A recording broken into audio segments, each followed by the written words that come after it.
Chapter 1075. After everyone boarded the plane, Tilly walked up to Roland and asked, "What's wrong? Are you still worried?" "You can tell? It's only been a day, but everything you've said sounds like a farewell. It would be strange if I couldn't tell." Tilly shrugged and said, "Are you doubting my skills or Anna's ability?" Faced with this dilemma, Roland could only smile bitterly for a moment. The structure of Seagull was extremely simple. Apart from a few operating rods and corresponding steering surfaces, it was basically a container for people. It was not much more complicated than the prototype. With Anna's processing skills, it was difficult to even think of a problem. After it was built, it had also conducted a few test flights and simulated an emergency landing. The results were very satisfactory, not to mention Tilly's extremely strong control skills. Vendi had also made great progress in the run-in. She could always find the right airflow to keep the plane stable at all times. And for the safety of this long-distance flight, Xavi and Molly were also brought along. It could be said that it was foolproof. But even so, he still felt nervous. Half of the elite witches in Neverwinter were gathered on a brand new aircraft and were going alone to the hinterland of the barbarian land 500 kilometers away. This was enough reason for him to worry. If not for the fact that he still had a lot of work to do in Neverwinter, he even wanted to take Seagull with them. After exhaling softly, he looked at Tilly and said, "I think it has nothing to do with suspicion. It's just that you care too much. I hope that all of you can live safely to the new era after the end of the divine will." After the two of them looked at each other for a moment, Tilly turned her head away and said, "I know, I'm just joking. If it were me, I would also feel uneasy." Before Roland could react, she had already turned around and stepped onto the gangway. "Then I'm off, brother." After the cabin door closed, a guard walked over and said, "Your Majesty, everything is ready outside." Roland took a deep breath and replied in a low voice, "Let's begin." As the command was given, the procedures began to run in an orderly manner. "The limiter has been activated. The road is cleared. All personnel leave the runway. Open the door." When the door of the hangar slowly slid open to both sides, the dazzling sunlight shone into the room, projecting a path of light on the ground. The guide raised the green flag. "Seagull ready to take off." At the same time, the siren resounded throughout the airport. Roland felt the wind rising. It was a wonderful feeling. He was standing in a position where there should be absolutely no wind, but he could still feel the gentle breeze brushing his cheeks. It was unfair to compare the Seagull to its peers as a pure glider. What the latter had been trying so hard to obtain, the Seagull had from the very beginning. The airflow defied common sense and appeared precisely behind the wing surface. The breeze pushed the raised ailerons like an invisible hand. This kind of power seemed insignificant, but Roland knew that it was the result of Vendi's deliberate control. The remaining wind that dissipated was gentle, but within the range of a few fingers from the wing surface, it was a strong wind that could make it difficult for people to move even an inch. In other words, within the area affected by Vendi's ability, the direction and speed of the wind were all controlled by her. This also meant that the Seagull did not need to rely on its wings to maintain flight. It could also perform actions that would leave other gliders dumbfounded. For example, it seemed to be a short vertical takeoff and landing. Speed was only in exchange for greater lift. If it could directly obtain lift, speed would naturally not be an indispensable factor. Of course, such a light flight might be a shocking feat in the eyes of an expert, but in the eyes of a layman, it was obviously lacking. What could be more shocking than a huge thing that weighed several tons whizzing past one's head and then slowly climbing up until it disappeared into the clouds? Thinking of Tilly's expression when she excitedly proposed this idea, Roland could not help but shake his head in amusement. It seemed that she had completely treated the Seagull as her big toy and could not wait to show it off to others. Woo, woo, as the steam whistle sounded, Good also noticed the strange scene at the end of the Blackstone Road. The soldiers dispersed, and the iron door of the shed opened. A strange-looking gray, giant bird slowly glided out, turned a small half-circle, and drove onto the road where they were. "Hey, look, what's that?" Clearly, he was not the only one who had discovered the giant creature. A train? It doesn't look like it. There are no tracks on the ground. It's probably a new machine invented by Her Majesty? Could it be the one that Sir Eagleface was talking about? It seems to be coming towards us. Wait, he seemed to have seen this thing somewhere before. Good pondered for a while, and suddenly a thought flashed through his mind. Wasn't there a similar cover image in the books that Princess Tilly had given him? It looked like a bird, but it was not. The slender and symmetrical wings indeed looked somewhat similar to the seagull. But after thinking for a while, he felt that the two did not match at all. Not to mention the difference in appearance and the number of wings from the cover, he could at least see the pilot, and he could roughly understand why the thing in the picture seemed to be floating in the air. After all, a skeleton not much bigger than a human supporting a pair of huge wings. In a sense, it was like a magnified kite. Although he knew that the thing that the king and princess valued would not be so simple, it was still reasonable to think it through. But the thing in front of him was completely the type that could not be understood. Comparing it to the surrounding soldiers, it could be seen that it was far larger than the former. Other than its wings, its entire body was round, and its whole body was wrapped tightly. Its slender belly seemed to be able to stuff a lot of things. According to this size, not to mention flying, it should even be difficult to crawl on the ground. But the next moment, Good realized how ridiculous his thoughts were. The other party began to accelerate, and it soon surpassed the speed of a horse, and it did not seem to have the slightest intention of stopping. The team, which had been discussing fervently at first, unknowingly quieted down. Everyone could hear the rumbling sound coming from afar. My God! Finkin swallowed. It's going to hit us. This was also the common feeling of most of the preparatory trainees. Logically speaking, as long as they stood still, the two would not really hit each other. But even so, their bodies seemed to be trembling uncontrollably.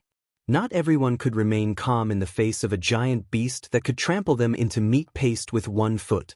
And this was such a giant beast, they were not even as tall as the other party's wheels. As it got closer, the whistling sound of the wind was almost like a roar, and there was a slight tremor on the ground. It was said that when the knight charged, the sound of the horse's hooves alone could make the enemy collapse. But compared to the monster that was pressing down on him like a mountain, Good found that the knight was nothing. He suddenly remembered the indecipherable sneer of Eagleface. Instructor. Had he already experienced it?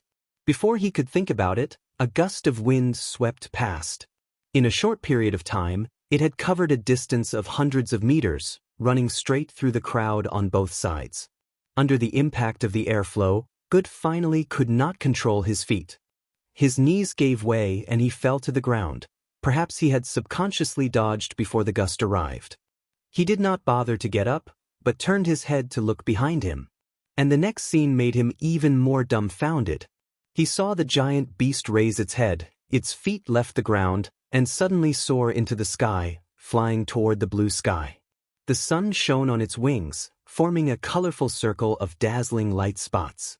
Is this the aerial knight? Good could not help but clench his fists. Chapter 1076. Roland did not look away until the seagull had completely disappeared into the sky. Sometimes I think it's better to build a frontline headquarters, he whispered. Staying in a place where everyone can see it can boost morale and also be considered to have personally participated in the battle of divine will. In the future, when historians record it, it'll be a little more to brag about. Do you still care about that? A reply came from the void. Besides, before being recorded in history, you have to endure Vendy and Scroll's incessant chatter until you admit your mistake and change your mind. I've experienced it before, and it's definitely not something an ordinary person can endure. It's better not to give them more trouble. Roland could not help but laugh. That's true. The battle with the demons was likely to last for months or even years. He had to work hard to adapt to this new normal. Thinking of this, he looked at the guards in the distance. Summon everyone. I'm going to the 3rd border city. The latter immediately saluted and said, Yes, Your Majesty. I'll inform the guards right away. According to Kyle Siechi's report, there was new progress in the research of the rubber worms. It was time to test the results. Let's go. He nodded to his side and then walked toward the exit of the airport. After confirming that the secretions of the rubber worms had important uses, the tequila witches not only opened up a series of new caves for them, but also took on the role of keepers in their spare time. After all, it was not easy to find ordinary people who could face the devouring worms calmly and talk cheerfully in the worm caves. In addition, long-term work in the underground could easily lead to psychological instability. The breeding part was now completely taken over by the tequila witches, and the workers were only responsible for the loading and processing of the rubber. It could be said that this was another miscalculation by Roland. He underestimated the tolerance of people in a claustrophobic environment. The rubber worms hated sunlight, liked humidity, and would move according to sound. Even if they were not aggressive, the rustling sound from time to time was enough to weaken people's spirit. He was also unable to provide lighting and communication equipment for every worker, formulate detailed shift rules, and come up with a set of psychological comfort guidance. It was not that it was impossible, but that the cost-performance ratio was too low. There were a lot of factories outside that needed manpower, and he could just pull them in and use them. There was no need to waste time on de-witching them. Therefore, he simply transferred the ordinary people to the more relaxed follow-up process. Prius Dessau, the knight of chickens and ducks, did not stay idle either. He used his free time to write breeding manuals and guide the production of chickens. He also played a significant role in the rapid growth of related products in Neverwinter. The expanded breeding scale provided more samples for the glue test. It was because of this basic research that Roland had the conditions for the Minister of Chemical Industry to intervene and carry out the next step of the plan. After entering the underground, Pasha came forward and said, "Welcome, Your Majesty. Your people are now in the rubber worm lab. Do you need me to inform them?" "No, you can take me there," Roland said with a smile. "By the way, I heard that Celine has built a new farm, which is bigger than the previous ones combined?" "Yes, it's opposite the lab." Pasha nodded her main tentacle. "It not only uses the latest research results of the Quest Society, but also uses ideas from the dream world. Do you want to visit it?" "Oh." He suddenly became interested. "Of course. Then please come with me." After passing through a long passage, Pasha took Roland to a large cave.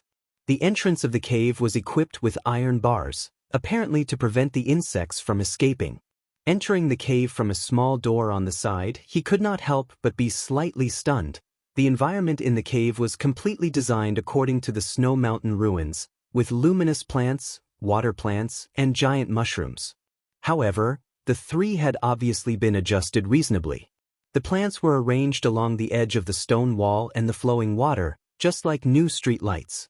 As the main food of the insects, mushrooms were obviously the most abundant species. The huge mushroom umbrellas almost covered the ground tightly. Countless insects swarmed inside, and under the dim fluorescent light, only groups of white wriggling bodies could be seen. They happily gnawed on the mushrooms, and the dense crunching sound reminded Roland of the silkworms he raised when he was a child. But what surprised him more was the size of the cave. Judging from the endless luminous plants, it was probably even bigger than the main hall of the third border city. He had thought that the new farm was just a combination of several old caves, but now it seemed that it was not the case. The orderly blue light spots and the straight water system made him feel a little like a large factory. "This is just the edge of the impassable mountain range, and the height of the surface of Neverwinter is the same," Pasha took the initiative to introduce. "If we open the cave from the south, it is only a kilometer away from the kingdom main street." Didn't this mean that the new farm was only separated from Neverwinter by a wall? If he remembered correctly, he estimated the distance they had moved just now to be no more than 2 kilometers away from the main city, and the outside of the stone wall should be the temporary residential area for the immigrants. To facilitate the transportation of mucus? Roland asked thoughtfully. "Exactly." Pasha raised her main tentacle. "Your Majesty, please look at the south end." He looked in the direction Pasha was pointing and saw a deep horizontal ditch under the wall, as if it was specially left for the rubber worms to escape. "What's that?" "Material retrieving area," Pasha explained. Celine made use of the insect's ability to attract sound to cut a narrower and narrower passage in the wall. As long as a specific chirp was made at the other end, they would drill into the passage and move toward the source of the sound. But limited by the width of the passage, they could only poke out half of their heads at most, and their bodies would be stuck in the passage.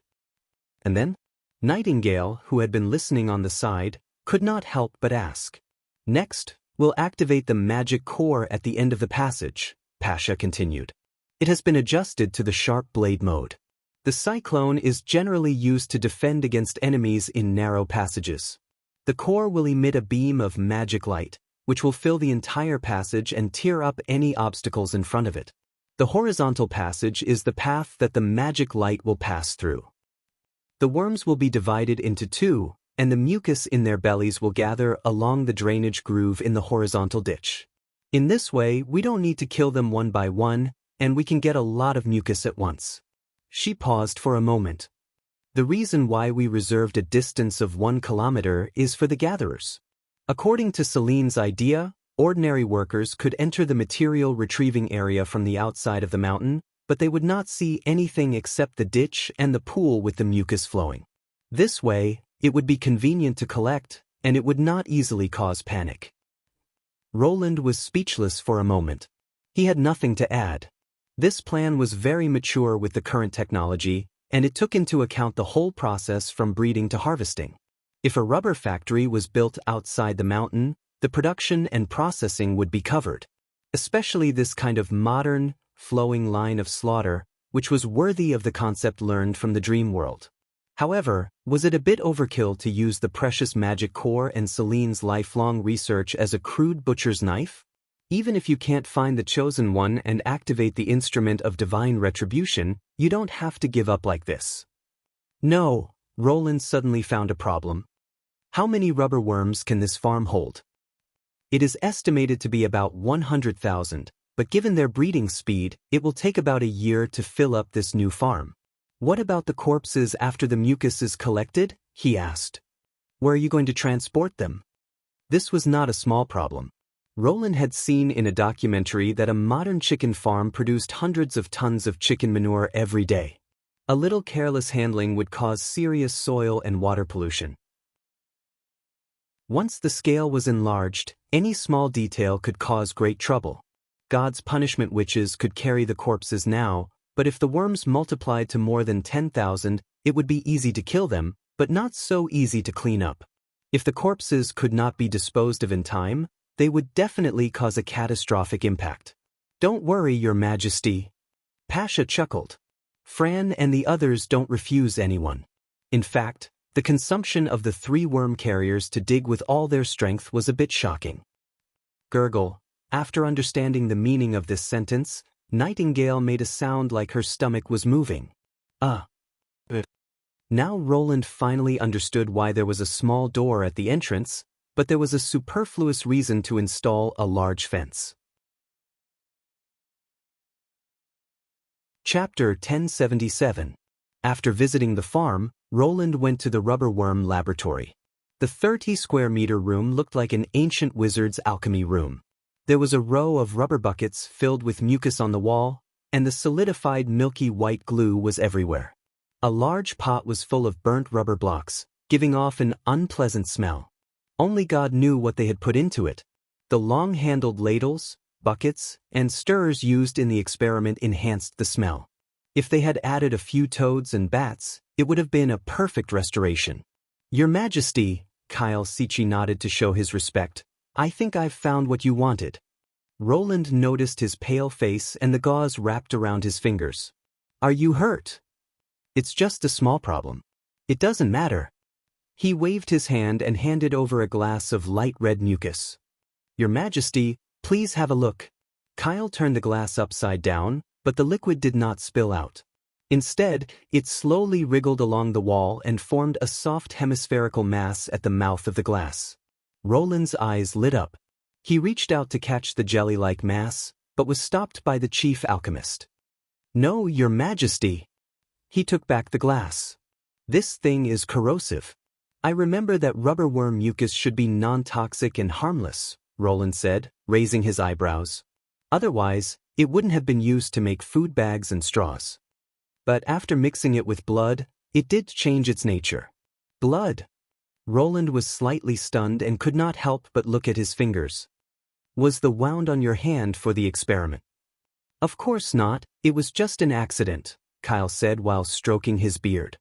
Even if I was crazy, I wouldn't go so far as to use myself as an experiment. The path of chemistry is so long, and I still hope to go further. After listening to Kyle's explanation, Roland finally understood the process of the discovery of the new colloid. The solidification of rubber worm mucus came from the mixture of glandular secretions, and according to the difference in the ratio of the two, biological rubber with different hardness could be formed. But they were not mobile, and once consolidated, they could not be changed.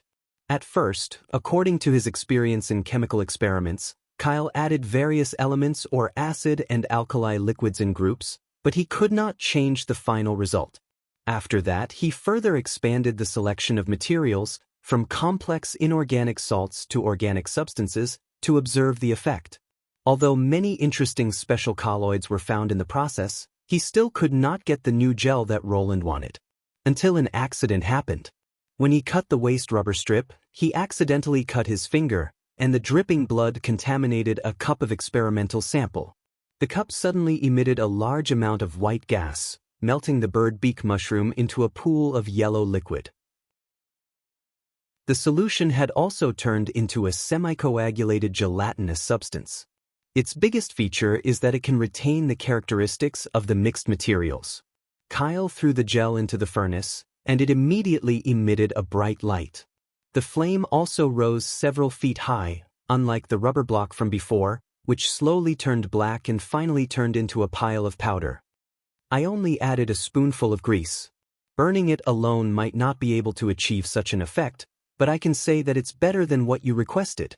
Although the old alchemist sounded tired, his tone was filled with excitement. Looking at the exuberant flames, Kyle's eyes also seemed to have a group of flames burning. He had already imagined the scene of this gel being used in large quantities in his mind. Napalm was what Roland was trying to make. It was originally made from gasoline and special thickeners. Compared to the liquid fuel that had an extremely low flash point, was flammable and explosive, and was difficult to adhere to, not only was it much safer to use, but it was also more lethal. When ignited with explosives, it could instantly create a large area of burning. Not only would it be very difficult to get rid of it, but at the same time, the blazing fire would also accelerate the consumption of oxygen, causing people to suffocate to death. When he saw that the slime of the rubber worm had a similar solidifying property, he began to think about it. If he could completely fuse the slime with the kindling and make it burn, he could get a simple but brutal weapon. After all, the red mist was afraid of fire. During the Tequila era, the most troublesome thing for the Union were the outposts that had already been built. The red mist covering a small area made the blessed army helpless. They could only rely on the witches who had the ability to isolate or clear the mist to lead them forward slowly, and the task of dismantling the mist storage towers fell to the common army. Often, after a battle, the blessed army would pay a great price because they could not move flexibly, and the common people would never return. It was under such a cruel trade-off that every outpost built by the demons could weaken the power of the Union until the latter could no longer stop the actions of the demons and was finally dragged down by the demons from all directions. If they could have the ability to set fire at will, the threat of the enemy outposts would be greatly reduced, and the red mist that the demons relied on for survival would become a noose around their necks. It was probably because of the deep impression of the defeat that Pasha and the witches were so concerned about the rubber worms, especially Althea. At first, she was quite critical of the unknown insects raised in the third border city, but after Roland explained the idea of solid fuel weapons to her, her attitude changed completely, and even her tone when she mentioned the worms was different. Now, Roland did not have to fight the demons at close range. Before all the moving targets disappeared, he would not let the First Army leave the range of the artillery. Therefore, the incendiary bombs were more of an auxiliary attack method, a product of the don't put all your eggs in one basket mentality. Without them, the entire strategic plan would not be affected, and with them, they could save some gunpowder and reduce the production pressure of the chemical plant. Under this premise, it was naturally good that Kyle Sichi could find something, but the problem was, blood is not a material that is easy to obtain. Please rest assured, Your Majesty, the alchemist replied. It doesn't have to be human blood. The blood of cattle, sheep, and other animals can also change its nature. I've tested this. The only condition is that it must be released just now. This made Roland feel a lot more relieved, but then came the second question. Why blood? This. Kyle was speechless for a moment. I think it may have something to do with the worms themselves, Pasha continued. Although it is no longer controlled by the multi-eyed monster, its instinct is still there, which is to capture and store prey. I'm afraid fresh blood is one of the conditions. This speculation is quite reasonable, he thought. Obviously, the multi-eyed monster doesn't want food, so storing it in its original form or in a gelatinous state may not make much difference to it. Then start the weapon test as soon as possible, Roland ordered. Since we have the ideal raw material, the next step should not take much time. You can leave the rest to the colleagues in King City. After all, as you said, the path of chemistry is very long, and it is right to pay attention to rest. Yes, Your Majesty, Kyle said with his hand on his chest. I have another idea. Pasha suddenly said. What is it? Roland looked at her. Maybe we can take a special audience with us during the weapon test. She leisurely swayed her main tentacles and said. Roland immediately realized who Pasha was referring to. Is that guy still alive? Since he did not take advantage of the chaotic period of soul fusion to get more information, he did not expect to pry open the mouth of the senior demon. Now that it had fallen into the hands of the tequila witches, it could either choose to commit suicide or be tortured to death by its enemies. He thought that it had already become a ghost. It didn't go on a hunger strike. As long as you send it food, it will eat it up, Pasha said concisely. This showed that it did not want to die at all. He did not surrender, nor did he confess. It was waiting for the moment when the human race completely failed and it regained its freedom. No matter how slim the hope was, it was still holding on. Was it because it felt that it was not worth dying in the hands of the worms? Chapter 1078. Grey Castle, the Old King's City, the Grand Theatre in the inner city. Warm applause came from outside the study, signifying the end of another outstanding performance. Cajun Fells had also come to an end. He took off his glasses and rubbed his tired eyes. Then he closed the script and put it back in the cabinet beside the table. The title on the spine was The Wolf Princess. Also in the cabinet were The Witch Story, New City, Dawn, and so on. These were the farewell gifts that May had given him before he left Neverwinter.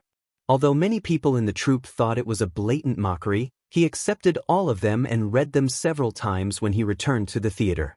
It was not because the script itself was brilliant. The creator was undoubtedly a newbie, and the arrangement of the scenes was very straightforward, basically at the beginner stage of explaining the story clearly. It was because if he did not do this, there was nothing else he could do. Cajun found that he had lost the desire to write. Whenever he picked up the pen, the scene in the magic movie would appear in his mind. In the past, this stage should have belonged to the Grand Theatre. He could not imagine the positions of the actors and the placement of the scenery. It was like how he could not be satisfied with the sweetness of dew after tasting honey. In the magic movie, the whole world became a stage for the performance. There was no gap between the audience and the actors. This shocking scene opened a new door for him, but he was soon shut out. Cajun could not turn back even if he only took a glance at the stage. To be precise, it was not that he did not want to write anymore, but he could not help thinking about the magic movie. For example, the close-up of the prince's smile when he first met the princess, the bleak background when they parted. All these thoughts kept surging in his mind. The magic movie had given him many things he wanted to try, but none of them was related to the story of the theater. It was this contradiction that made Cajun Fells very uncomfortable. Only when he read through the script could he temporarily forget these worries. However, he also knew that this could only alleviate his anxiety. May was not willing to tell him, and the administrative office did not reply to him. This meant that Neverwinter had completely shut the door to him. He knew that he would have to suffer until he found a new channel to understand the magic movie. At this moment, a maid knocked on the door. "Master, there are a few letters for you." Cajun closed his eyes and leaned back in his chair. "Leave it outside. I'll look at it later."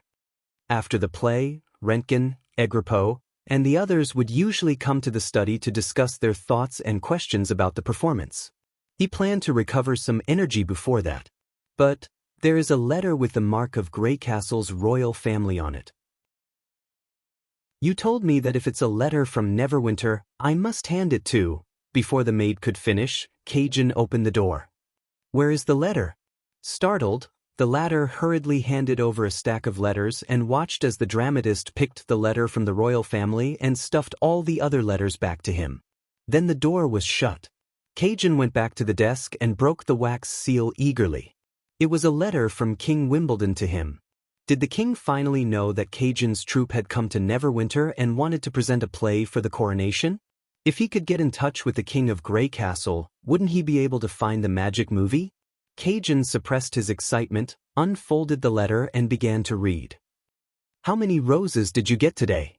Egripo asked jokingly on the way to the study. "About 10. I didn't count them." Rentgen shrugged. "Anyway, fewer than before. Although I don't care. If those admirers were to hear this, I'm afraid their hearts would shatter into two." Egripo laughed. "It's inevitable that the number of people will decrease. His Majesty sent half of the nobles to the mines and this place became the old king's city. Naturally, fewer people will come to watch the play.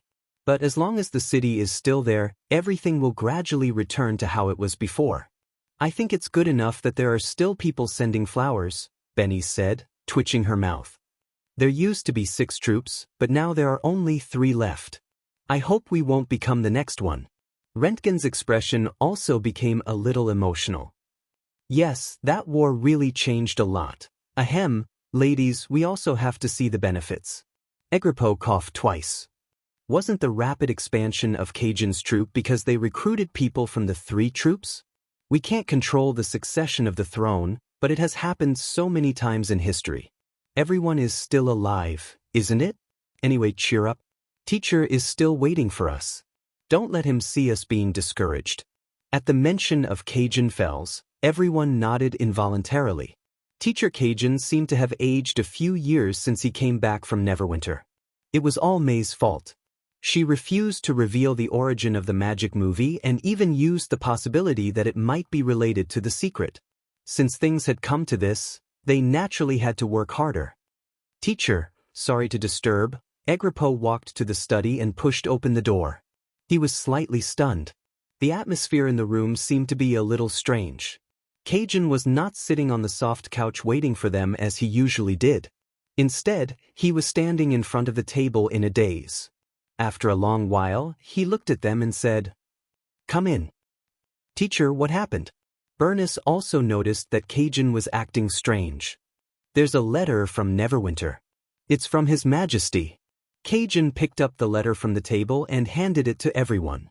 "Take a look. Is this okay?" "It's okay." Egripo took the letter after getting a nod. The others immediately gathered around him. Looking at their expectant faces, Cajun sighed inwardly. Obviously, they were thinking the same thing as he was when he read the letter. Someone had secretly obstructed the transmission of the news, causing the troop to return to the old king's city without accomplishing anything. Now that His Majesty had found out, the person who had obstructed them would be in trouble. He had guessed the beginning correctly, but not the ending. His Majesty had indeed satisfied his curiosity. In the letter, he had briefly explained the principle of the magic movie. The key to the magic movie was an instrument created and activated by witches, which could record the scene of an incident. However, witches alone were not enough. It had to use some ancient relics. These things were extremely rare and could only be found by chance. As a result, the instrument was also extremely rare. It was a priceless and rare item. Cajun wrote straightforwardly, "It's the eve of a dangerous war. All the resources of the territories must be prioritized for the survival of Greycastle, and the magic movie is no exception. I believe you've seen the shock it brings. It plays an extremely important role in spreading ideas and awareness. It's a pity that it can't be used in plays that have nothing to do with national policy. But this situation won't last forever. When the kingdom ushers in true peace, the magic movie will eventually become a new form of drama that everyone can film. By then, I believe that you and your troupe will be able to produce excellent works. If that was the case, they could only feel helpless. Unfortunately, His Majesty did not think so. He had received the notice from the administrative office from the very beginning, and the person who had rejected the new script was none other than Roland Wimbledon himself. That was the biggest blow to Cajun. It turned out that it was just his wishful thinking to present a gift for the king's ascension to the throne. In fact, Cajun did not take the preparation of Cajun's troupe seriously at all. If the king did not like their new play, the promise of producing excellent works in the letter would be nothing more than a cliché. Chapter 1079. After reading the letter, everyone fell into a strange silence. After a while, Bennis muttered unwillingly, "I knew I shouldn't have expected Prince Roland to bless me. Thinking about the places he frequented in the king's city and the rumors about him, I thought the ascension would make him." "Sure." Agrippo pulled Roland's arm. "Be careful with what you say. All the nobles here are His Majesty's supporters. Even if they're not, they'll pretend to be. If they hear you say that, you'll be in trouble." Rentgen sighed and said, "I guess we'll never set foot in the new king's city again." "That's not bad. We're quite popular here, aren't we?" Agrippo comforted her. "Cajun troupe can be regarded as a first-class troupe anywhere except Neverwinter. It won't be a problem for us to make a living. The magic movie will come to the old king's city sooner or later," Cajun suddenly said. "I've been reading May's plays over and over again these days and found that they all have one thing in common, which is that the audience is subtly influenced by a fictional background, and that background is the future planned by His Majesty. Since it's a tool to spread the king's ideas and will, how can it only be shown in Neverwinter? By then, will you still be so confident in your plays?"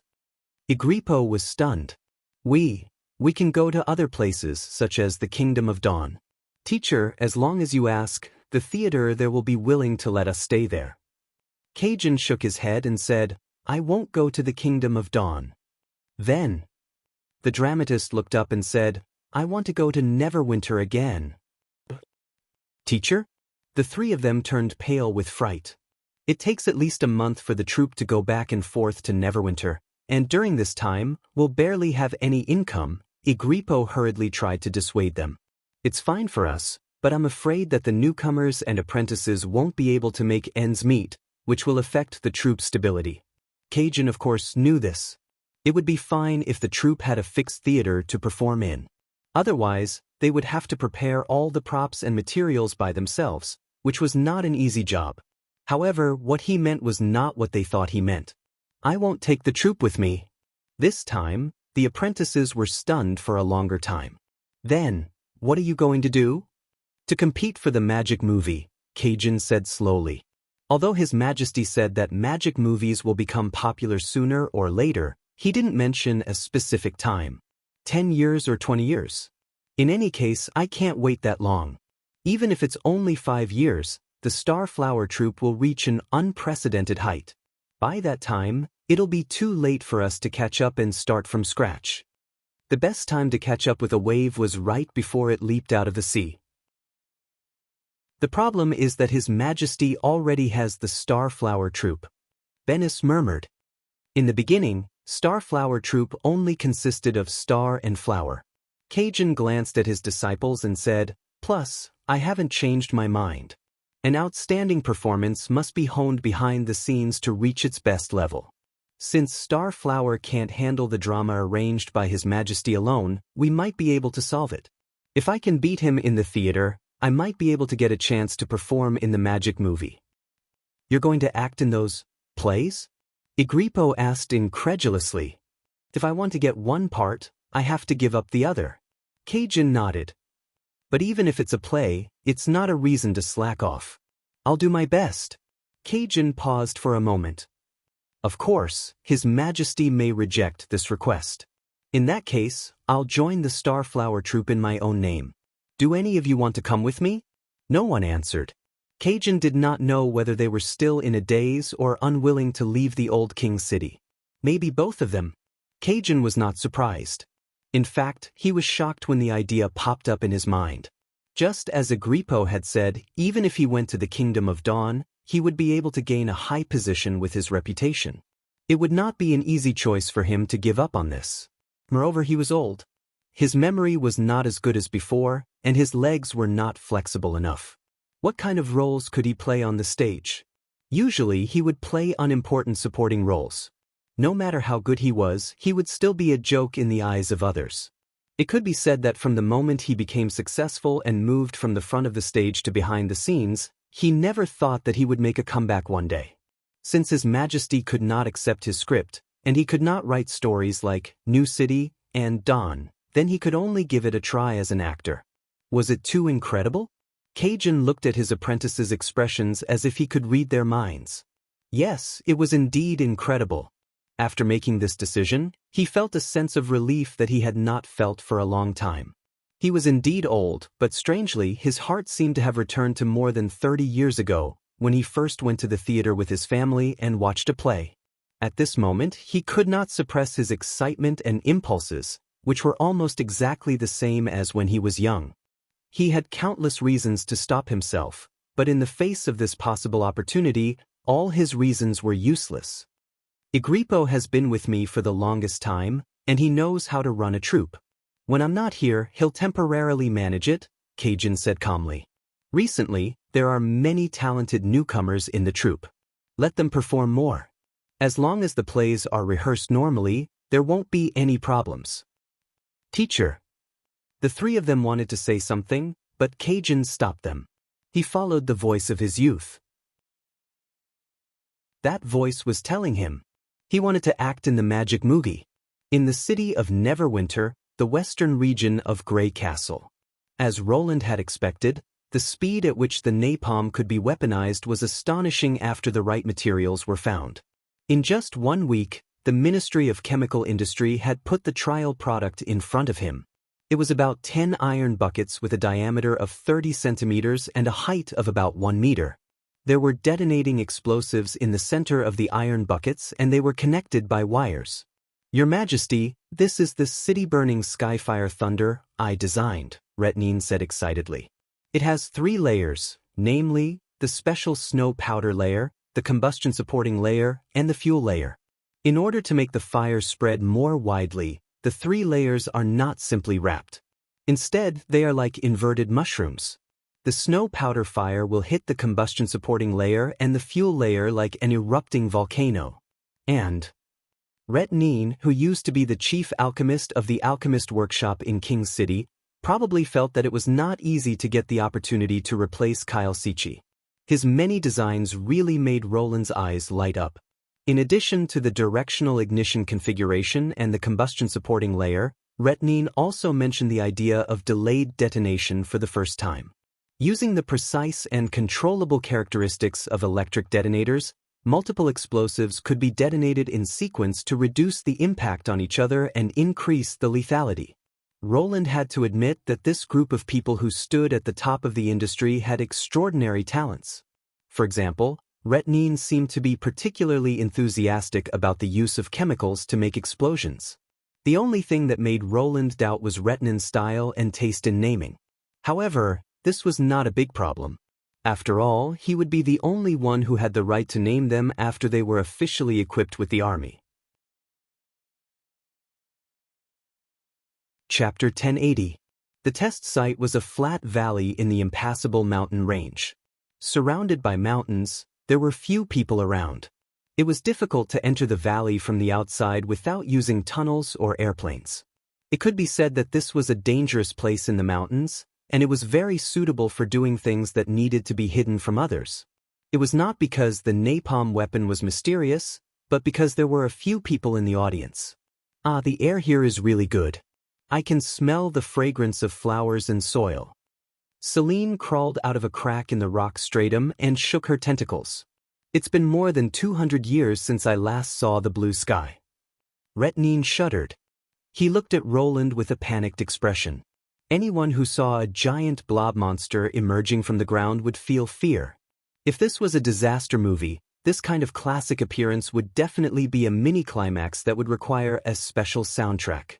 Not to mention the inexplicable voices in his head. One could be considered a qualified officer of the administrative office if he was not frightened on the spot. That was also the reason why Roland chose to test the weapon in the valley. Don't worry. They used to be human beings, but they became like this because of the demons. He patted the alchemist on the shoulder. The voices you hear are their minds talking. If you want to talk to them, just say it or repeat it in your mind. Like this. He turned to Celine and said, with the mobility of the original carrier, it's not difficult to see the blue sky and clear water, right? As long as you don't get in the direct sunlight. That's because she always locks herself in the research room, Pasha said. The gods' punishment witches have been talking to me about what they've seen and heard in the dream world recently. There's a word you use to describe this phenomenon. It seems to be called otaku. Why do I remember there are two adjectives in front of this word? The last one to show up was Alka with the senior demon. Are you sure you want me to say it out loud? Okay. Roland raised his eyebrows at Retnine. What do you think? They're not that scary, are they? Why, you're right. The latter forced a smile. By the way, although they lost their human appearance, they gained an almost eternal life. At the same time, the new skin had extremely high resistance to heat and corrosion, which meant that it could directly touch most chemical reagents. The tentacles were numerous and sensitive, so there was no problem even if it was conducting multiple experiments. In other words, this body is the most suitable form for chemical research. How about it? Are you interested in learning more about it? Roland shrugged. Gulp. Retnin's throat moved. After a while, he replied awkwardly, I don't think so, Your Majesty. Although he said so, the way he looked at the senior witches of Tequila was not as evasive as he had been at the beginning. Instead, there was a hint of curiosity in his eyes. Roland shook his head with a smile and walked to the demon who was tied up tightly. Even though the other party had lost his legs, he still had all the restraining techniques he should have. After all, this body was still a divine punishment body. He squatted down to the same level as the other party. I remember your name is Kabu. Radhabi, right? Without the telepathic connection, the demon could not understand Roland's words even though he was occupying a human body. However, he still expressed his thoughts with his eyes. The undisguised hatred and hostility transcended the racial barrier. Even though they did not speak the same language, they could still understand each other. Roland continued indifferently, This is a fireworks show specially prepared for you. You've committed numerous crimes in the Land of Dawn and destroyed half of the human kingdom. Now it's our turn to avenge you. You can enjoy the show now. Then he nodded to Retnine. Get ready for the experiment. The alchemist glanced at the demon and replied loudly, I won't ask questions until His Majesty takes the initiative to explain. Yes. Your Majesty. After everything was ready, everyone entered the bunker tunnel, leaving the demon alone against the mountain wall. Countdown to ignition. 10, 9, 1, detonate. A guard in charge of operation turned the hand-cranked detonator. In an instant, a ball of red flame rose in the center of the valley. Unlike the demonstration of high-yield explosives in the previous artillery exercise, the flame this time was not bright and even looked a little dim. The flame was surrounded by a large amount of black smoke, which looked heavy and thick. Both the sound and the degree of shock were far less than the earth-shattering explosion. But soon, everyone felt the uniqueness of the new weapon. Through the observation hole, they clearly saw that the black smoke did not disperse quickly. Instead, it rose slowly like an opaque curtain.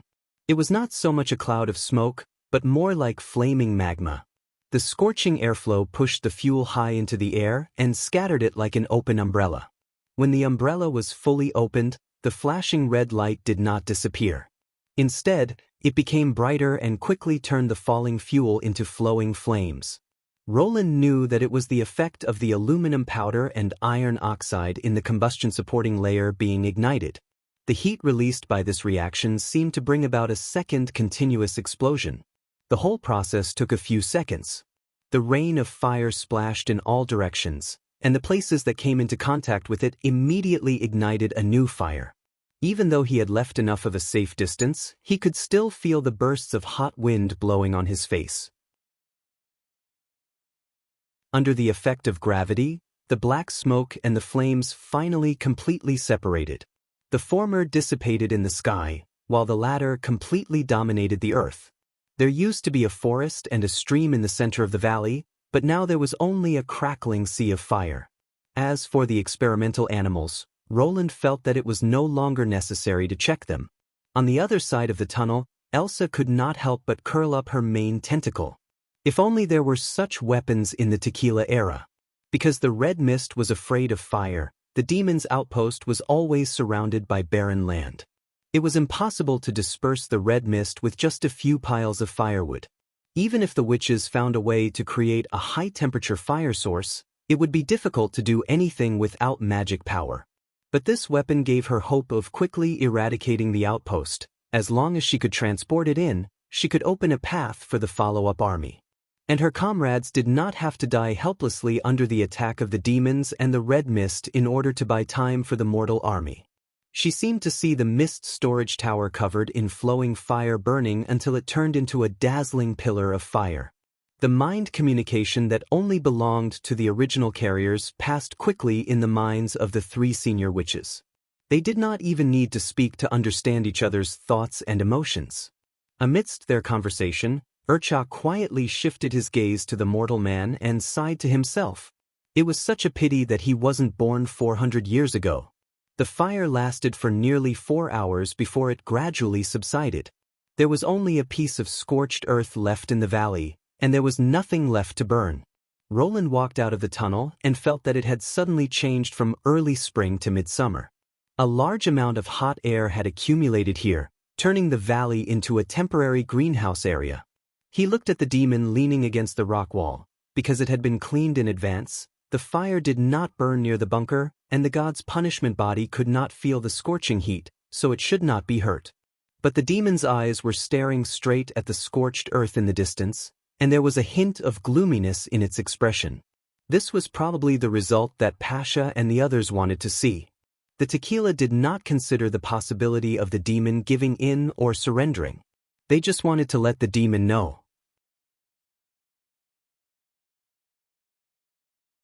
Chapter 1081.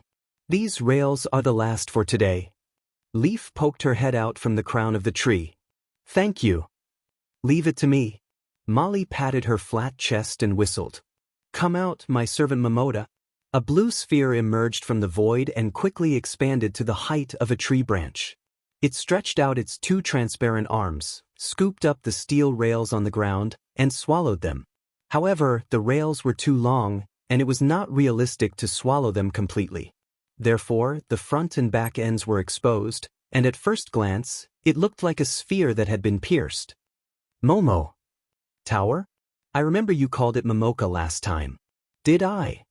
Molly tilted her head. But that's not important. The important thing is to shout it out. That will make you look imposing, right? Leaf thought for a moment. Did Mystery Moon tell you that? Hey, how did you know? Molly asked curiously. She also invited me to join the detective group. Since the release of the magic movie, Lorgar had made a deep impression on everyone when she transformed into a giant wolf and pounced on the enemy for the sake of her sister. Later, the detective group added fuel to the fire. Shouting slogans while displaying their abilities had gradually become a fashionable practice among the young witches. This was not a secret in Neverwinter. However, Miss Leaf had stayed in the Misty Forest for a long time, and the last time she showed up was at His Majesty's coronation ceremony. It was beyond Molly's expectation that she knew so much. Because, no, it's nothing. Leaf coughed twice and turned to look in the direction of Neverwinter. There are new supplies entering the forest. I'll go there first. Although Molly was eager to know the answer, she tried hard to suppress her curiosity and waved at Leaf. In the blink of an eye, the latter turned into a flickering spirit and merged into the shadow of the tree. It was said that this ability could make her appear from one end of the misty forest to the other in an instant. As long as it happened in the forest, there was nothing that Leaf did not know. Thousands of trees could also become the foundation for her to absorb magic power. Because of this, she could control the plants to continuously transport building materials to the front line. The efficiency of the magic servant was not even worth mentioning compared to this. This was the power of an evolved ability. Molly wondered when she could become like Miss Leaf. She had been in Neverwinter for about 4 or 5 months and could read and write well. After learning the principles of nature, it should be her turn to evolve. She climbed onto the head of the magic servant and controlled Momoda to walk out of the forest. As soon as she left the forest, a bustling scene immediately appeared in front of her. 1, 3 rise. A little more to the left. Slow down, slow down. Nearly 1,000 workers were standing on both sides of the railway that extended to the northeast, repairing Tower Station 0 in an orderly manner. As the first stop on the way to the Tequila ruins, it also served as a cover for the terminus of the forest. 4 blockhouses were located at the 4 corners of the station, connected by trenches and retaining walls. Workers dressed in various colors, some of whom were even bare-chested, walked through them. If one did not know His Majesty's plan in advance, it would be difficult to associate this place with the front line just by looking at this scene. Oh, isn't this Miss Molly? Thank you for your hard work. Sorry to trouble you again today. The train crew is really busy. Miss Molly, there's a steam engine here that has fallen. Could you help us fix it? The magic servant slowly walked through the crowd with the railway. From time to time, people would greet her or ask her for help. She had only been here for a week, but many people had already remembered her name. Although Molly's main task was to prevent accidents from happening to the Seagull, as long as someone asked for help, she was happy to lend a hand, just like she had done on Sleeping Island. Molly also felt happy when she saw others smiling and thanking her. What made her even happier was that on Sleeping Island, only the witches and a few people from the fjords would thank her. Apart from loading and unloading the goods, there was not much she could do to help. Here, however, people treated her like a celebrity and needed her help everywhere. As the saying went, the more gratitude one had, the more happiness one had. As long as the Seagull did not take off, she would take the magic servant along the railway for a whole day. After leaving Tower Station 0, the scenery along the way changed again. Columns of smoke vaguely appeared in Molly's field of vision. Those were the traces left by the trains. In fact, these steel beasts were the main force that replaced Leaf. They constantly transported materials out of the forest and to the front line, as if they would never feel tired. The railway she carried was only a small part of the remaining steel beasts. Unfortunately, according to Princess Tilly, these big guys were not that easy to make. So far, Neverwinter only had 2 or 3 of them. This was also the reason why the Seagull needed to frequently travel between Neverwinter and the front line. No matter what happened in the war on the fertile plains, the production in the rear had to be maintained. The closer they got to the end of the railway, the more soldiers in uniform she saw. After a week of observation, Molly could roughly distinguish between new soldiers and experienced soldiers. Those who sat on the ground listening to the instructor's instructions and stole glances at her from time to time were the former, while those who were concentrating on cleaning the weapons in their arms and ignoring her were the latter. Look carefully. These are the known forms of the demons. An instructor tapped on the picture on the small blackboard. The most common is the Mad Demon. It's burly and has thick arms. It can throw bone spears accurately, but it can't throw them continuously, unless it's desperate. Ha! The crowd burst into laughter. Stop laughing! The instructor scolded. When you see it, I'm afraid you'll be so scared that you'll wet your pants. At this time, neither running away nor surrendering can save your poor little lives. The only right thing to do is to aim at it and pull the trigger. Kill it before it kills you. Do you understand? The crowd responded in unison. Then let's look at the next picture.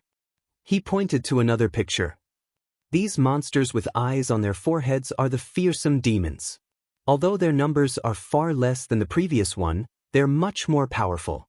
As long as they see you, you'll be so scared that you can't move and can only wait to be slaughtered by the enemy. This kind of strange mental attack can be restrained by the God's Stone of Retaliation. Those who go to the front line will also be given God's Stones, but you can't guarantee that one day you'll run into them without any God's Stones. Then what should we do? Pray to your grandmother, or imagine someone or something you like in your mind. In short, do what you usually do to overcome your fear. After hearing this, Molly found that someone was looking at her. She smiled and winked at the person. "Hey, where are you looking at?" The instructor roared. "If you don't want to listen to the lesson, go to the construction site and carry cement." The person quickly retracted his head. Alas, compared to the veterans, the new recruits are more likable. Molly curled her lips and controlled the magic servant to move forward. After walking for another few hundred meters, she could see the forefront of the track. Workers, soldiers, and witches were working together to build the railway further. The most eye-catching person in the crowd was a girl with long flaxen hair in a work uniform. Chapter 1082. Princess Anna was not the most outstanding witch in terms of height, dress, or appearance. For the convenience of construction, she tied her soft hair into a ponytail. Although the uniform was the only style designed by His Majesty, it did not seem to take aesthetics and comfort into account. The cuffs and collar were tightly bound together. Also, because of the long time spent in the wild, the clothes looked a little dusty. If it was the first time seeing such a scene, it would be impossible to associate her with the Queen of Grey Castle. But Molly was very envious. Because even if she did not know the identity of the Queen, she would know that she must be an important person. The people around Anna were all senior officials of Neverwinter, such as Car Van Bate, the Minister of Construction, Edith Kant, the head of the General Staff, and so on. The direction of the railway, the speed of progress, and the construction arrangements all needed to be discussed with Princess Anna. In other words, even if she was not a witch, she was still the focus of everyone's attention. Although Molly couldn't understand what they were discussing, she still felt that Anna, who was standing at a high place and looking into the distance, holding a map and gesticulating with everyone, was really cool. Especially her pair of lake blue eyes, which shone like a flawless gem when she was concentrating on her work. In front of such a person, whether it was a new recruit or an old soldier, they would involuntarily pay their respects. Molly thought for a while and finally decided not to disturb Princess Anna. Instead, she drove her magic servant to avoid the crowd and unloaded the railway in the yard area. "You went to the forest again?" As soon as the railway was put down, Shavy stuck her head out from behind a pile of bricks. Molly had a bad premonition. She ran to the pile of bricks and saw a familiar playing card on the ground. "Well, if it isn't little Molly," Andrea grinned. Beside her was a witch who seemed to be at a loss, Maggie. "How could you laze around and play cards here?" Molly shouted. "If people find out, what will they think of our sleeping spell? I'm going to tell Lady Tilly." "Yes, they forced me to come here." Maggie lowered her head and pointed at her index finger. "Who's slacking off?" Shavy was unconvinced. "I brought these red bricks down from the train. Otherwise, the workers would still be unloading them. I'm only relaxing after I'm done with my work. How is that considered slacking off? You have to know that work and afternoon tea are equally important. Being able to juggle both is the most elegant way of doing things." Andrea stroked her golden hair and said, "Besides, with Maggie here, I'm sure no one will find us. After all, it's not allowed to involve Lady Tilly. You can rest assured about this. By the way, do you want to join us? No matter what, 4 people is more interesting than 3 people." Of course not. Just as Molly was about to refuse, she was interrupted by an urgent alarm. Woo, woo, woo. 3 trumpets meant that the enemy had been discovered. She hurriedly looked to the northeast, but she could see nothing except the mottled snow and weeds that had not completely melted. It's either Sylvie or Lightning who discovered the enemy. If they issued a warning from that distance, you won't be able to see them. Shavy reminded her. "Oh no, Princess Anna. Molly suddenly thought of the Queen of Grey Castle, who was still at the front line of the railway. She had heard more than once that Anna's ability was irreplaceable for His Majesty and Neverwinter. Since that was the case, she had to bring Anna back safely. Before she could take 2 steps, she was caught by Shavy. Princess Anna naturally has guards around her. You won't be of much help even if you go there now. Shavy shook her head. Even with the speed of the flying demons, they have at least 10 to 15 minutes to prepare before they find the enemy, which is enough time for them to hide. And according to the principle of avoiding danger, if there's no combat mission arranged in advance, the first thing to do when encountering an unexpected enemy is to protect yourself, and then approach the first army, Tequila God's Punishment Witches, or other combat teams. So you don't have to go anywhere, just focus on protecting me. Andrea was already standing on top of the brick pile with her spear. Next is my job.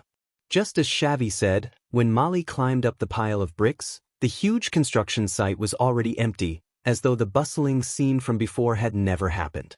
She could vaguely see human heads surging in the trenches.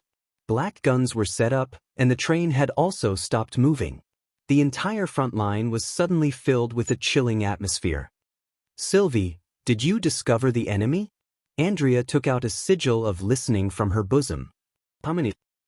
No, it's lightning's warning. After a while, Andrea replied from the sigil.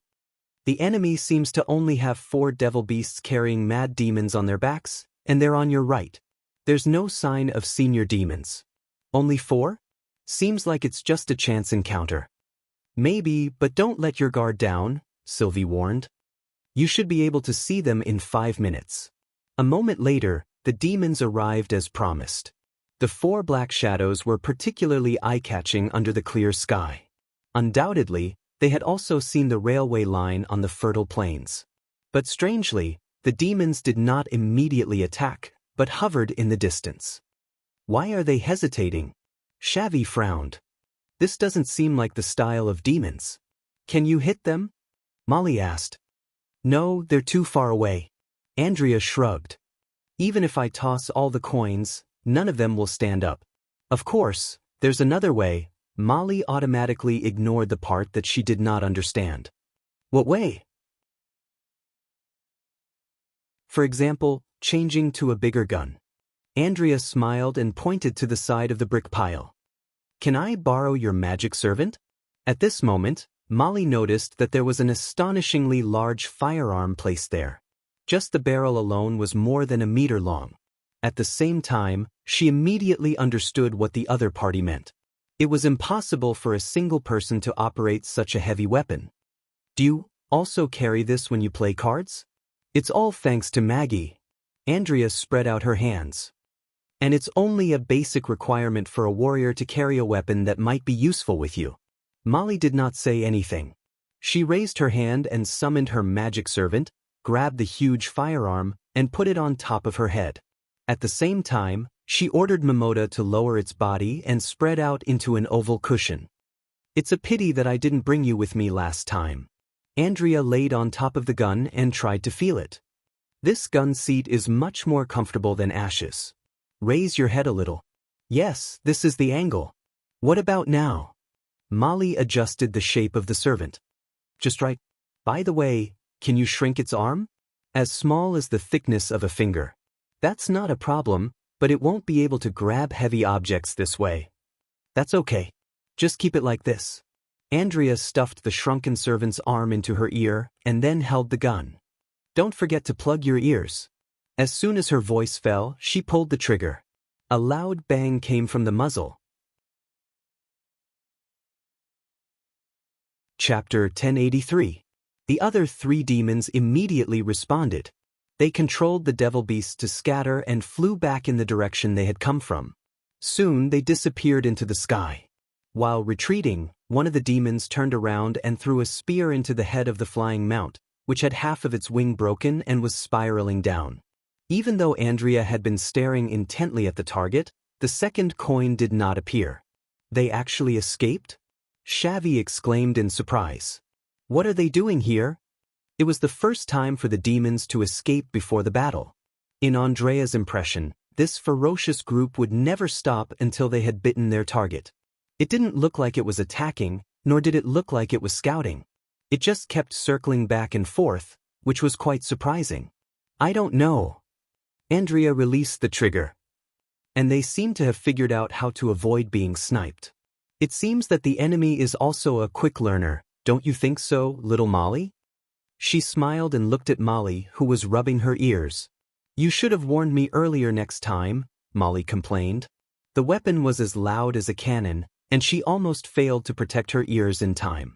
Even so, the thunderous sound still made her head buzz. Sorry, I didn't expect the guiding line to appear so soon. Maybe my ability has improved again. Andrea blinked. To apologize, I'll give you a special compensation. How about it? You didn't mean it, so it's fine. Molly scratched her head. After all, it's more important to defeat the enemy. But that will always make me feel bad. Looking at Andrea's serious eyes, she had to agree. What's the compensation? Chaos drinks, Andrea said, covering her mouth. Are you sure? Molly asked in surprise. When she was on Sleeping Island, she only knew that Andrea was not only from a prominent family, but was also one of the most powerful combat witches. Her status was comparable to that of Ashes. Besides, Andrea had always been with Lady Tilly, so she did not have much contact with her. After coming to Neverwinter, the barrier between combat witches and non-combat witches had completely disappeared. Only then did she realize that Roland was not as cold as she had imagined, but was instead an elegant and friendly person. But she did not expect Andrea to be so generous. Yes, the normal rule is 1 cup for each round. My special compensation is that if you lose, you don't have to drink from me, and if I lose, I'll still have to pay for it to you. How about it? This is a once-in-a-lifetime opportunity. So that's how it is. Only entering and not exiting is indeed. Wait, that's not the case. Molly came to a realization. In the end, we still have to play cards. Such lazy behavior, but you already agreed, just now. Stay here and don't leave. I'll go to the command center and report the situation. I'll be right back. Before Molly could open her mouth to defend herself, he had already jumped off the pile of bricks and disappeared at the end of the yard. She looked at Maggie, who had a sympathetic look on her face, and finally understood the meaning of, they forced me to come here. At the frontline command center. Within half an hour, all the information about this unexpected encounter had been gathered in front of Iron Axe's desk. The first to discover the traces of the demons were Lightning and Maggie, who were wandering around the perimeter of the security perimeter. At that time, the two of them took turns flying through the clouds, one in front of the other, and coincidentally avoided the demons' line of sight. After that, they tailed the demons in the 6:00 direction and used the sigil of listening to warn Sylvie. According to Lightning's description, the demons' flight path formed a clear straight line on the map, which connected the railway front line and the Tequila ruins. In other words, the demons were not patrolling and guarding, but were coming for the first army from the very beginning. The whole encounter lasted about 15 minutes, and Miss Andrea was the only one who achieved victory. The anti-Devil Beast sniper rifle was the only weapon that could hit a flying target at this distance. After losing one of their members, the remaining demons immediately chose to retreat and swayed left and right to avoid follow-up attacks. This proved to be an effective tactic, and Andrea did not get another chance to attack. Sylvie kept an eye on the demons as they left the security perimeter. Lightning and Maggie did not take any further action. 15 minutes later, the alarm was lifted. Iron Axe put down the report in his hand and heaved a sigh of relief. This was the Integrated War Intelligence System formulated by His Majesty. The warring units would report their actions to the General Staff level by level, and then the information would be sorted out and refined by the staff to restore the whole process of the battle. With the help of the map and the sand table, the military command would have the most intuitive understanding of the battle situation at the front line. Although Iron Axe had practiced the system several times before the expedition, it was still the first time he used it in practice. For the first time, he felt that the war was so clear. It was as if he was standing on the clouds and overlooking the whole process of the battle from the sky. In Iron Sand City, even a battle between hundreds of clans could be chaotic. It was time-consuming and laborious to sort out the victory and defeat, and most of the time, only a shallow conclusion could be obtained. But now, whether it was the actions of the enemy or the reactions of his own side, they were all presented in his mind. This feeling of knowing everything like the palm of his hand made Iron Axe feel that the battles of the Majin clan were at best just brawls. Of course, it was not enough to understand the overall situation. The next most important task was undoubtedly to figure out the demon's intentions. Iron Axe looked at Edith, who was staring at the map. She was also the only one who did not discuss with the other staff. Iron Axe did not regret telling His Majesty the truth about his secret contact with the Pearl of the Northern region. His Majesty was the one he swore to serve for the rest of his life. Even if it meant betraying the Pearl of the Northern region, he would not have a second choice. However, he felt guilty for doing this, and he was prepared to be ridiculed or ignored by Andrea. Unexpectedly, Andrea acted as if nothing had happened. Even after being punished by His Majesty, she would still invite him to some gatherings of the general staff, but they would not discuss political affairs alone. Now that he thought about it, he really did not understand how women thought. It had been like this since the time in the southernmost region. Did you find anything? Iron Axe walked up behind her. No. Edith shrugged. I'm not a demon. How can I know what they're thinking just by meeting them face to face? You didn't discuss it with them. I thought you had a clue. It's meaningless to discuss it without any clues. You can neither confirm nor falsify it. It will only make you worry. In that case, I'll take it as the General Staff's conclusion and report it to His Majesty. Iron Axe nodded. If even the Pearl of the Northern region could not figure it out, then this matter would end here. Go ahead. Edith paused for a moment. But what? I don't think this matter will end so easily. If the demons really want to attack us, they will definitely take action in the near future. What happened next confirmed Edith's opinion. Only 2 days later, the demons appeared in the northeast again. There were also 4 mad demons. Chapter 1084. Miss Sylvie has confirmed that there are no other demons nearby. If the enemy attacks from this distance, we'll have at least 5 minutes to react. 5 minutes is enough for the anti-aircraft machine gun squad to get ready. What about the threat? There are no senior demons among the known enemies, so the threat to Her Highness is almost zero. If we continue the construction as usual, the biggest loss will probably come from the rail transport team, which is crowded and inconvenient to evacuate. We estimate that there will be 1 or 2 casualties. The command center was a mess. After analyzing the information and discussing it repeatedly, the conclusions were listed on the display board one after another. This was also a habit that the staff of the General Staff had gradually developed. In the face of complicated information, words were harder to ignore than words. In summary, Phil Sylvie put her hand on her chest and said to Iron Axe, "We think that continuing the construction is more profitable than defending. This may make the demons understand our intention, but this is within His Majesty's plan. As for the 4 flying demons, we just need to keep a minimum watch on them." In short, the conclusion that all the intelligence gathered was not afraid of the threat. Although the role of the advisor department was only to assist in the analysis and provide suggestions, and the final decision was still made by Iron Axe himself, this conclusion coincided with his idea. The First Army was no longer the ancient army that it had been 400 years ago. Even the vanguard troop of 5,000 soldiers was enough to be called a giant. It was impossible for the 4 mad demons to shake the First Army. Exchanging the death of 1 or 2 mercenaries for the destruction of the First Army was not even a loss to His Majesty's plan. After all, the risk of coming to the barbarian land had long been written in the contract. Iron Axe looked at Edith, who did not say a word. In the command post, silence meant acquiescence. When Iron Axe was about to give orders to his adjutant, Edith suddenly said, "I see. Then let the construction team resume work, the anti-aircraft machine gun squad remain on guard, and the others stay on standby as usual." She was not talking to him, but to Agatha, Phyllis, and the others. Do you have a way to directly swat those flies to death? You mean, take the initiative to attack? Agatha frowned. Yes, I always feel that it's not a good thing to keep them watching. The Pearl of the Northern region nodded.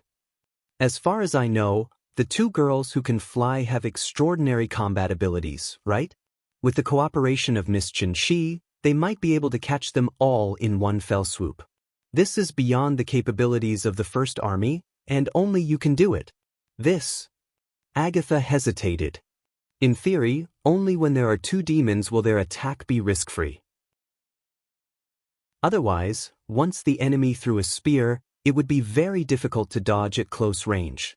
Even if we let Andrea attack first, there are still 3 left. She spoke more and more slowly, for even she herself felt that this speech was rather forced. Since it was a war, it was impossible for there to be no risk. Moreover, this was a war that would decide the fate of the entire race. In order to survive, thousands of witches had died under the butcher knife of the devil.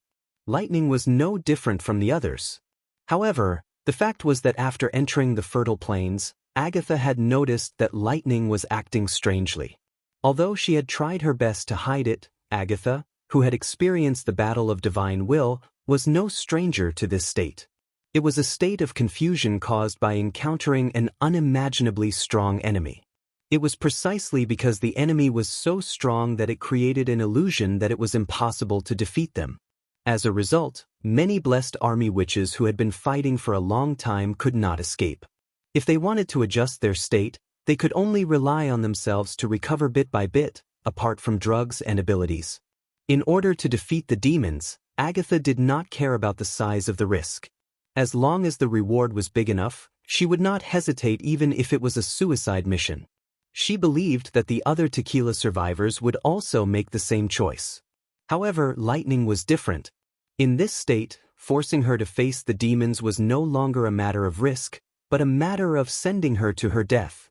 She was not afraid of risks, but she could not personally push the other party into the abyss, especially the other party who called her sister. After waking up in Neverwinter, she found that she had been changed a lot by these witches. Is that so? Edith raised her eyebrows and unexpectedly did not insist. What if it's just to drive them away? We can use the magic arc to hide ourselves and let Miss Dawn find a chance to kill them. I think it's better than letting the demons watch us.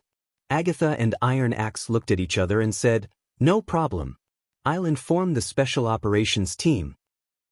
In the following 10 days, the demons and the First Army formed a strange, tacit understanding. Almost every day, a team of devil beasts would wander around the perimeter of the defensive line. Sometimes, there would be 2 or 3 teams, and they would appear in different directions. However, in Sylvie's vision, their movements were not hidden at all. Often, before they entered the visible range, the First Army would know their whereabouts in advance.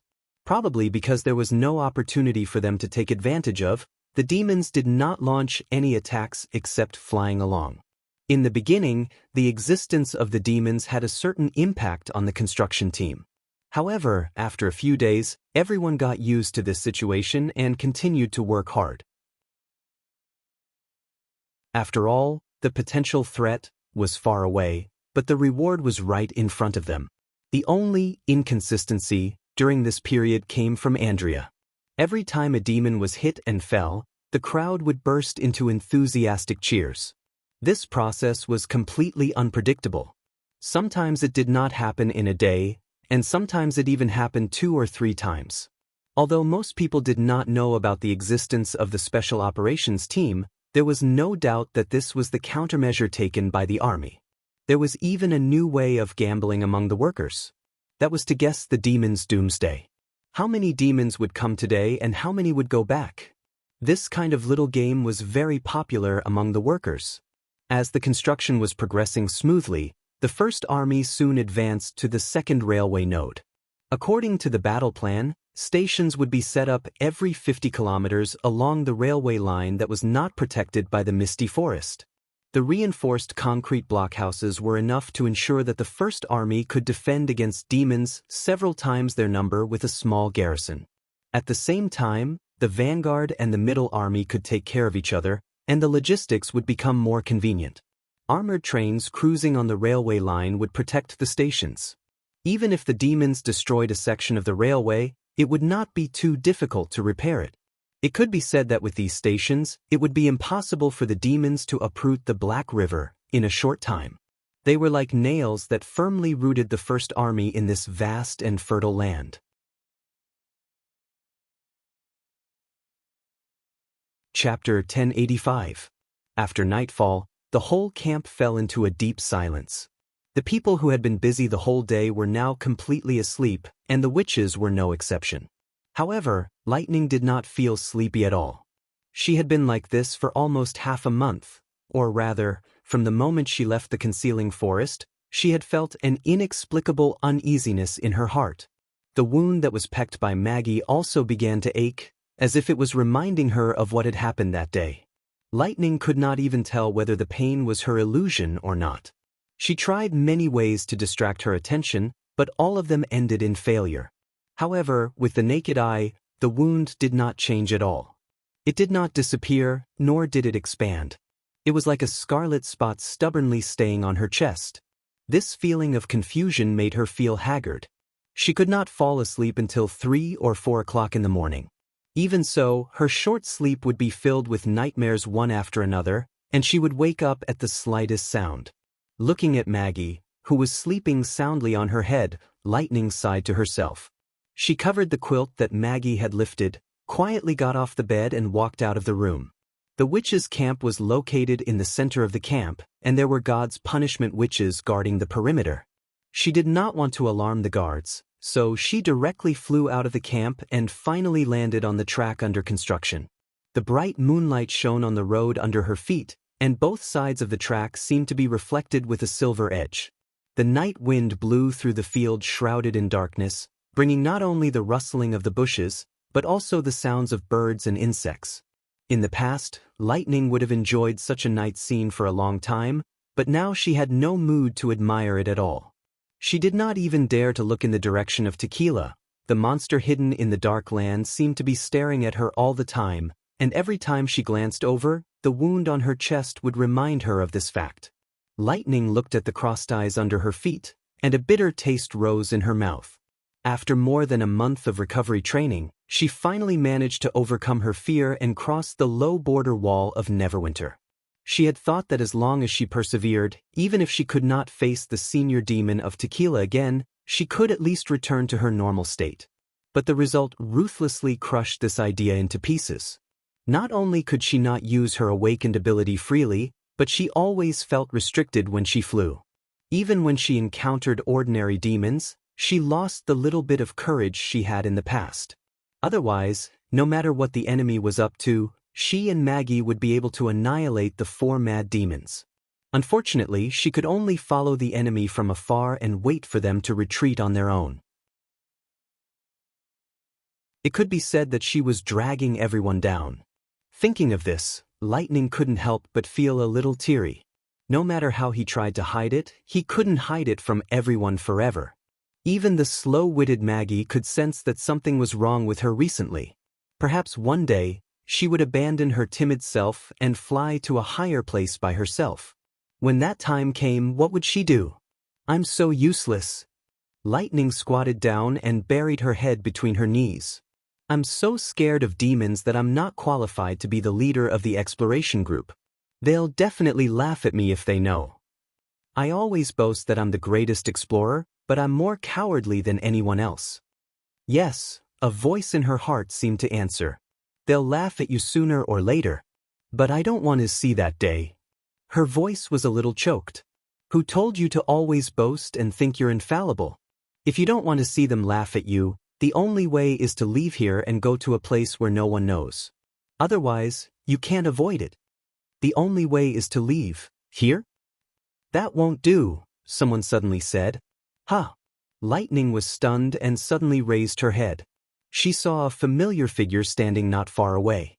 Under the white moonlight, the figure's long ears and tail were particularly eye-catching. Lorgar? Ahem, the wolf girl coughed twice. Just to be clear, I didn't mean to eavesdrop on you talking to yourself. At this moment, She noticed that Lorgar was covered in sweat, which was reflecting the moonlight.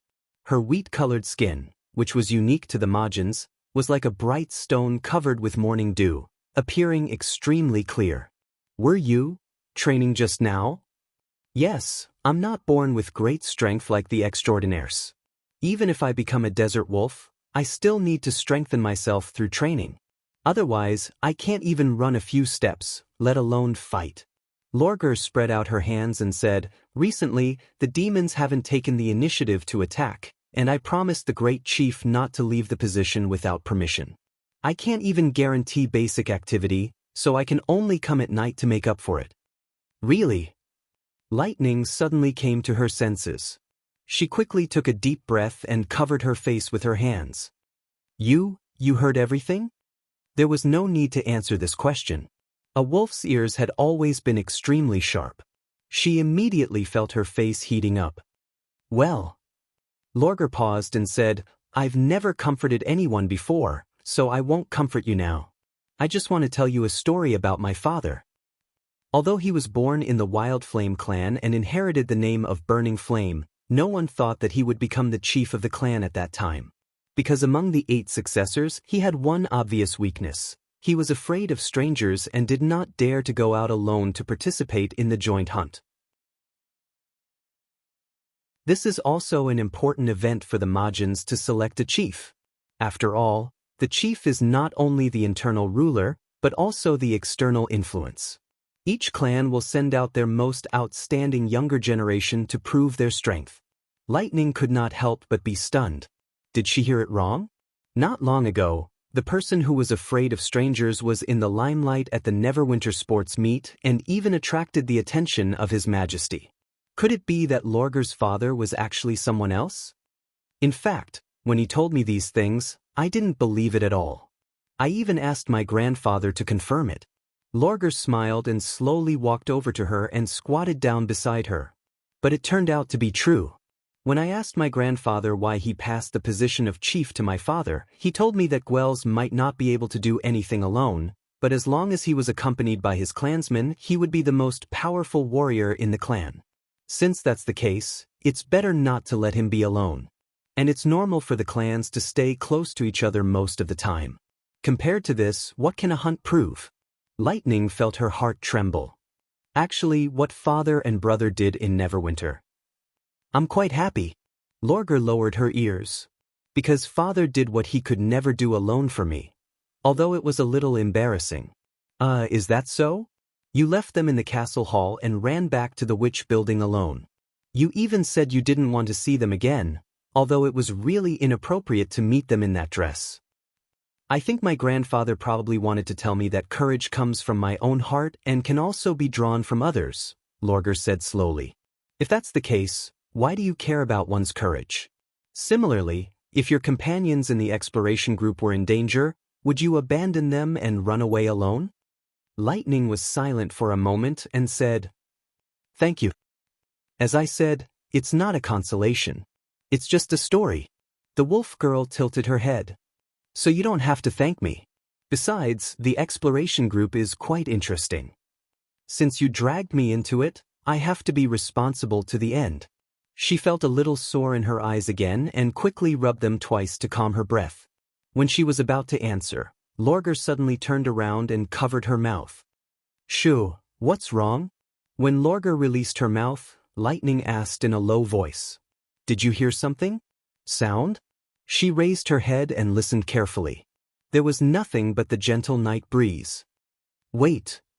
Where are the chirps of the night owls and insects? Something's coming from that direction." Lorgar pricked up her ears and looked at the night sky in the east. "The whistling is. Watch out." She hugged Lightning and rolled down the roadbed.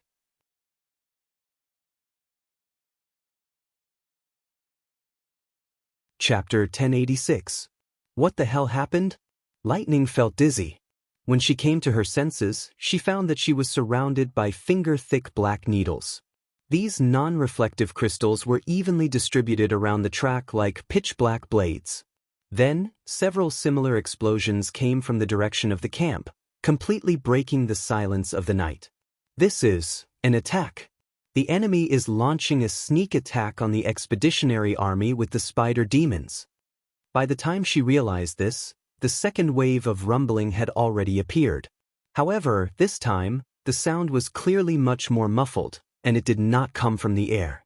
Instead, it was transmitted to her feet through the tremors of the ground, as if something heavy had smashed into the ground. "Oh no!" Lorgar groaned. "That's the position of the Longsong cannons." In the middle of the night without lights, they accurately identified the position of the camp and attacked the cannons from the very beginning. Was this really something that the demons could do? And why hadn't the alarm been sounded yet? "We have to go and warn everyone." Since Lightning had sneaked out to relax, she did not wear a special flight suit, nor did she carry the talisman for communication with her. She had no other choice but to fly over, even though the sound of explosions over the camp was much more intense at this moment. She grabbed Lorgar, but failed to pull her up from the ground. "You!" Lightning turned around and was surprised to find that a long needle had been nailed into her leg. The wound was bleeding and half of her pants had been dyed red. She suddenly felt her chest tighten.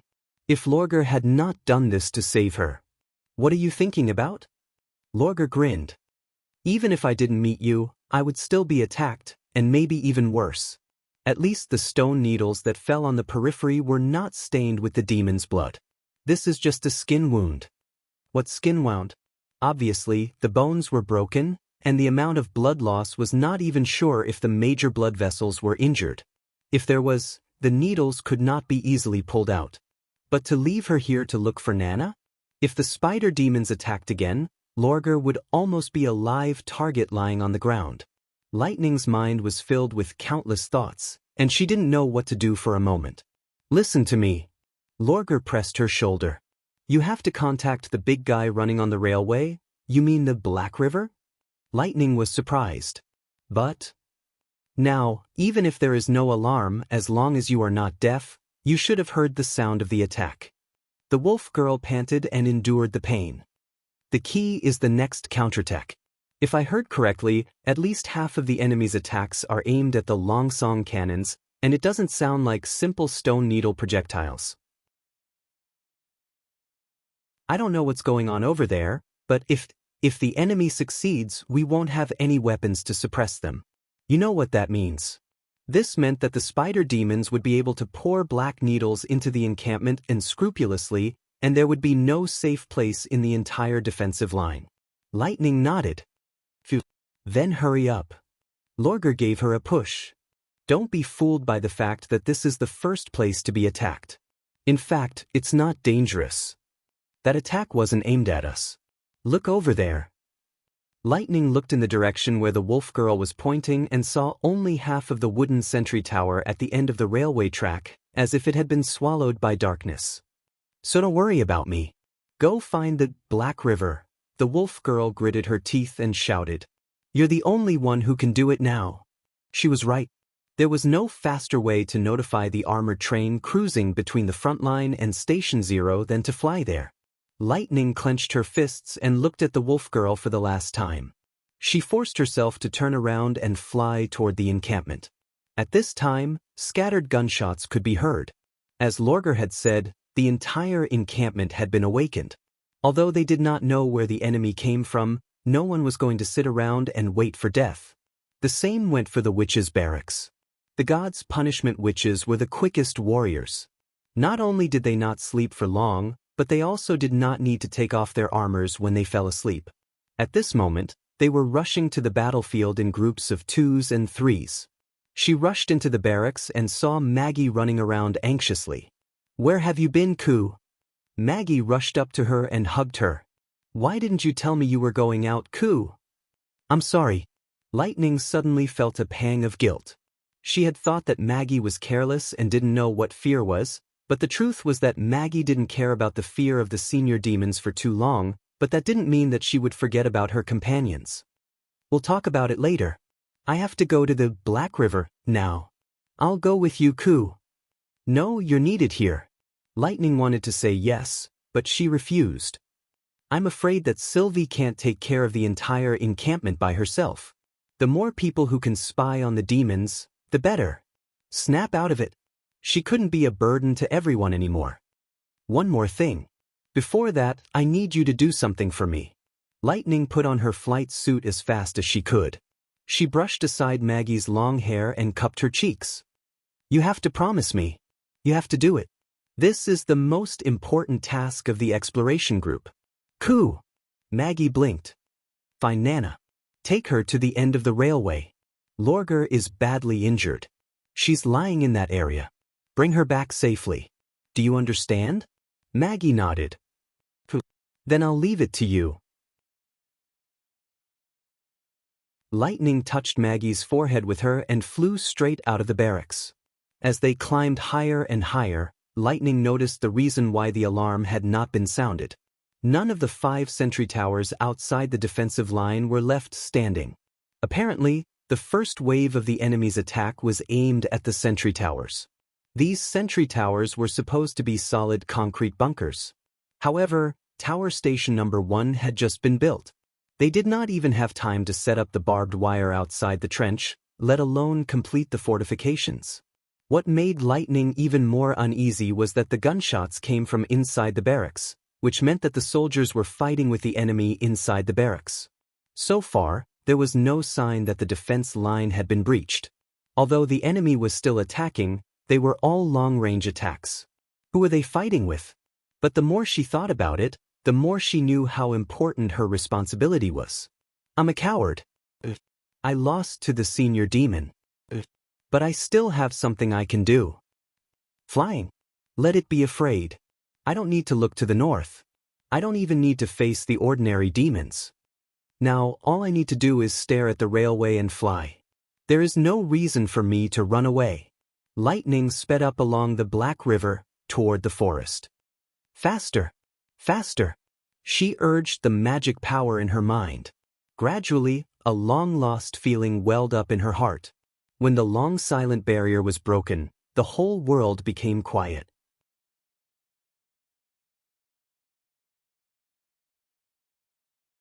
Chapter 1087. When the first explosion sounded, Danny had already jumped out of bed. Then came the sound of a storm above his head, and at the same time, soil and debris kept falling, as if the whole residence was on the verge of collapse. What happened? Is it an earthquake? His comrades also woke up from their dreams, and the pitch-dark room suddenly fell into chaos. No, it's an enemy attack. The soldier closest to the door grabbed his rifle and reached out to pull the door, but was pressed to the ground by Danny. What are you doing? Don't move, the attack is not over yet. Danny growled. As expected, a few more explosions came from afar, followed by a series of muffled sounds like rain. Ahem, damn it, that's... Amid the flying dust, someone lit a candle. When the faint candlelight dispelled the darkness, they could not help but gasp in unison. There were many sharp black needles on the bulging roof, which looked like a field of hair standing on end under the flickering candlelight. Spider demon. The soldier pressed to the ground by Danny swallowed. Most of the members of the precision sniper team had participated in the first expedition, so they were familiar with this kind of enemy. Obviously, he also knew what would have happened if he had rushed out of the residence and encountered the needles. If I can go back alive, I must buy 2 lamb legs and visit Miss Lotus to thank her, another man said, patting his chest. According to the usual fighting habits, the temporary encampment was usually a tent, but this time, it was changed to a mud kiln house built by witches. Although they did not know whether this was the consideration of the higher-ups, there was no doubt that this measure had played a key role. If it was still a cloth tent, they would have been riddled with holes. Don't say such inauspicious words. I'm still waiting to go back and get married. You're just trying to get close to Miss Lotus, aren't you? Nonsense, if you want to get close to her, it should be Nana, the little angel.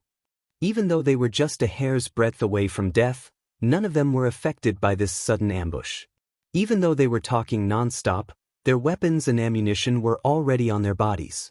Obviously, these people all understood one thing. Death could not be avoided. It was either coming or not. Since he could still think about this problem, it meant that it was not time for him to die. Instead of worrying and being afraid, it was better to do something first, such as killing the enemy. Danny waited until the campsite was boiling before he pushed open the door and rushed out of the kiln.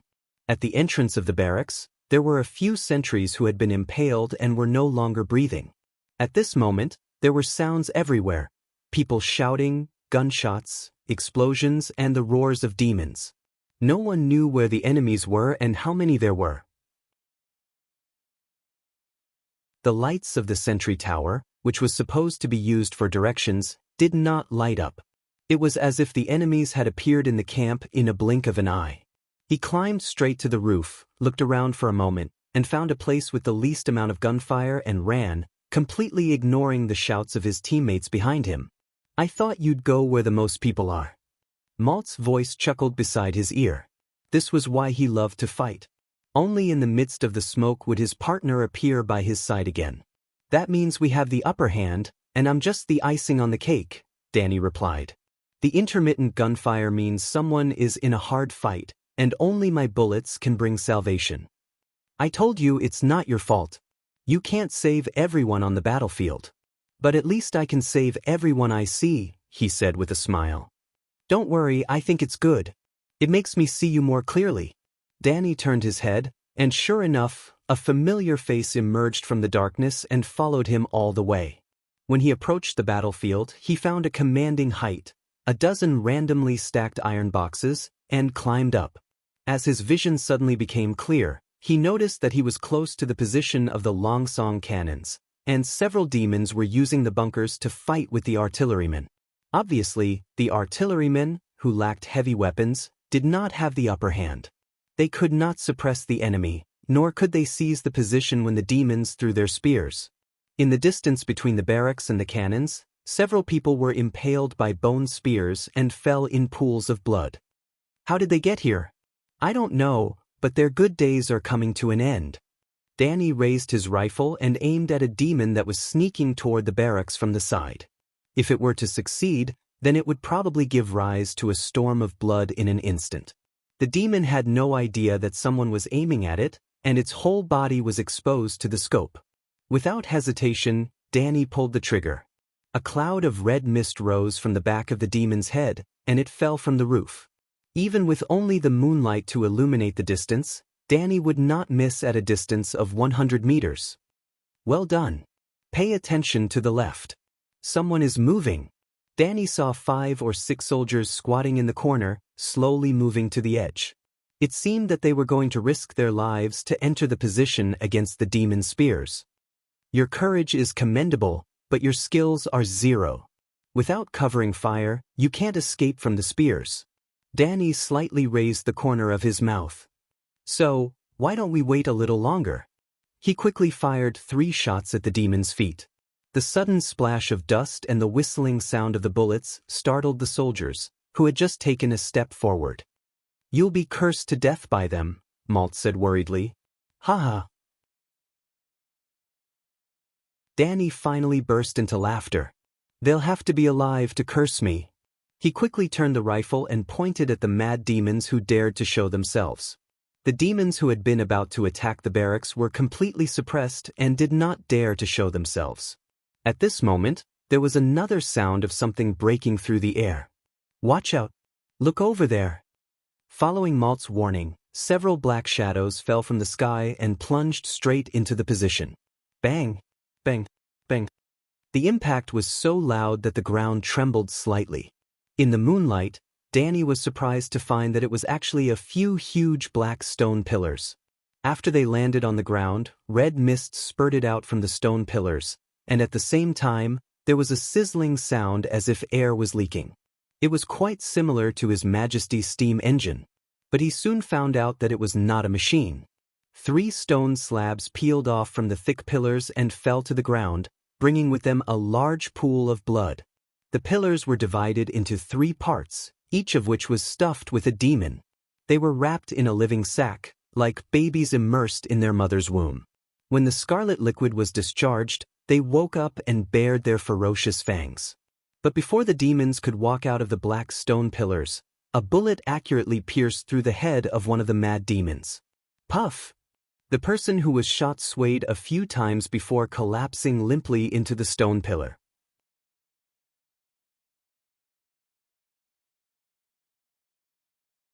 Chapter 1088. However, the enemy's attack did not stop. Instead, it became more and more intense. Later, a dozen more stone pillars fell from the sky, stirring up dust and red mist that almost blocked out the moonlight. The rubble hit the ground, making it difficult for Danny to even raise his head. Even the legendary Armageddon was nothing in front of this scene. One of the pillars fell right on the pile of iron boxes. The sudden impact sent Danny flying. When he came to himself, he was already lying on his back on the ground. Damn it. He coughed and felt a sharp pain in his chest. At the same time, his mouth was filled with the salty taste of iron. Malt, are you okay? I'm fine. Malt's anxious voice rang in his ears. But you're hurt. I guess my ribs are broken? Danny gasped against the stinging pain. It's okay. As long as it doesn't hinder me from pulling the trigger, I can still fight. He fumbled with his arm until he felt a familiar touch in his palm. Fortunately, he had not lost his gun. No, you have to get out of here. The faster, the better.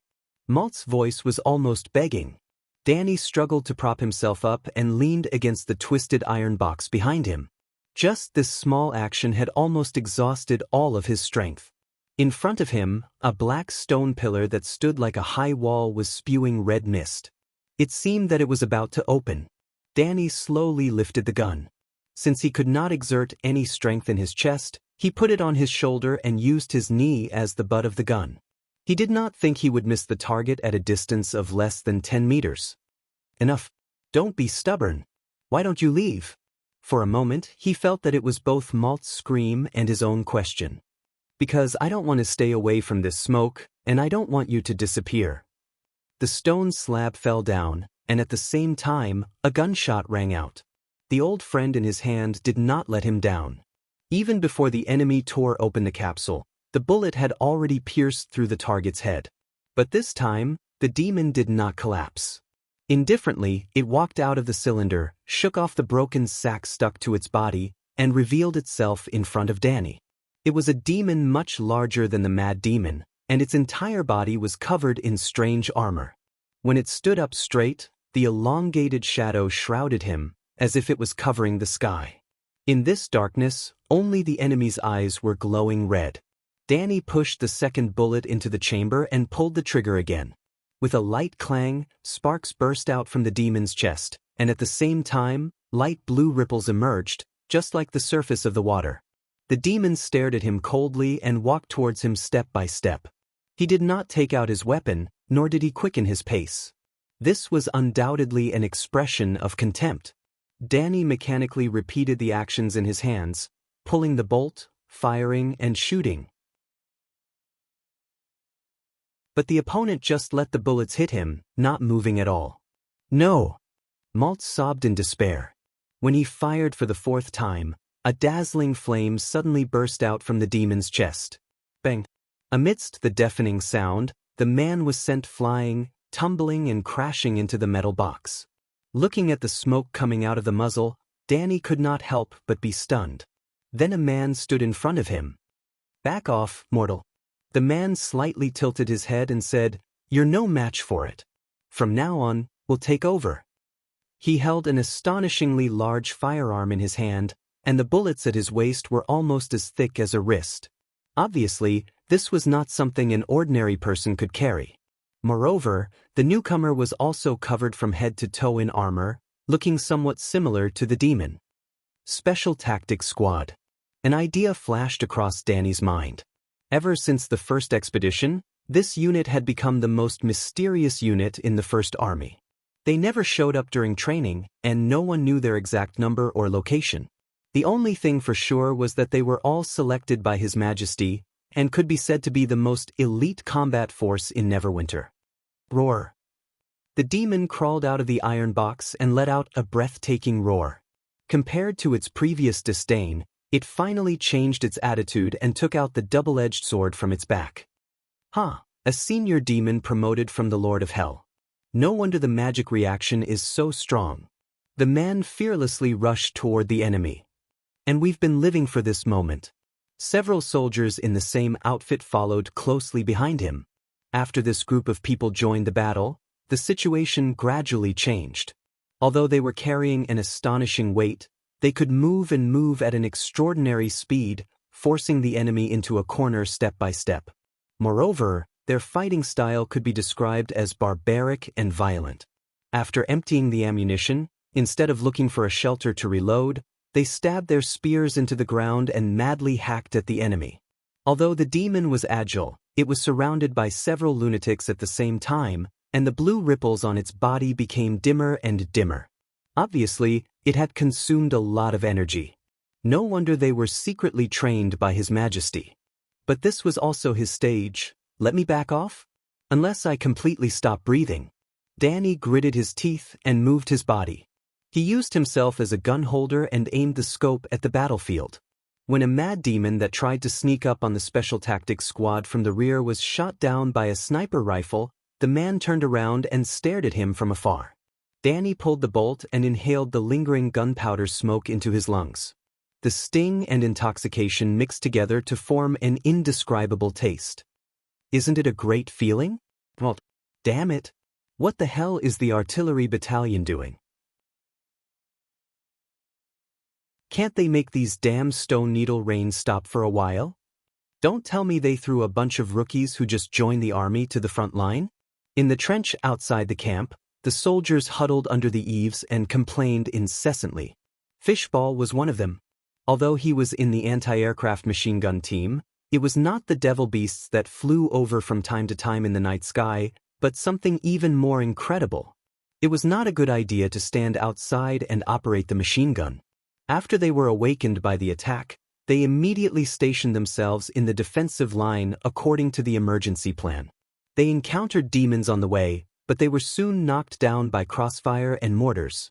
As it turned out, the defensive line was not attacked at all. Their comrades on duty even asked them who they were shooting at in confusion.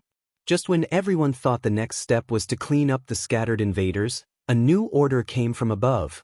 No matter what the situation in the camp was like, they were not to leave the trench and be ready to fight the real enemy. A group of demons was attacking the camp from the east and the south. They were the main force of this night attack. Fishball couldn't help but recall the expedition a few months ago. The enemies swarmed toward them like a tide and ran faster than horses. Just the sight of them was enough to strike fear into anyone's heart. Fortunately, the First Army was well prepared. The dense firepower kept the demons at a distance of 200 meters. But now, there was no reassuring bunker on the defensive line. The artillery support was slow to arrive, and there was a wave of explosions above their heads every once in a while. Coupled with the extremely poor vision at night, he was not sure if this battle would be as smooth as last time. "They're coming!" Someone suddenly shouted. "They're 1,500 meters away. Everyone, get ready." 1,500 meters. It's already good enough to see 200 meters away at night. Apparently, it was the witch with the all-seeing eye who gave the news. But the order from above was absolute. As long as the order was given, they could not retreat even if knives fell from the sky. Fishball clenched his teeth and prepared to enter the machine gun position.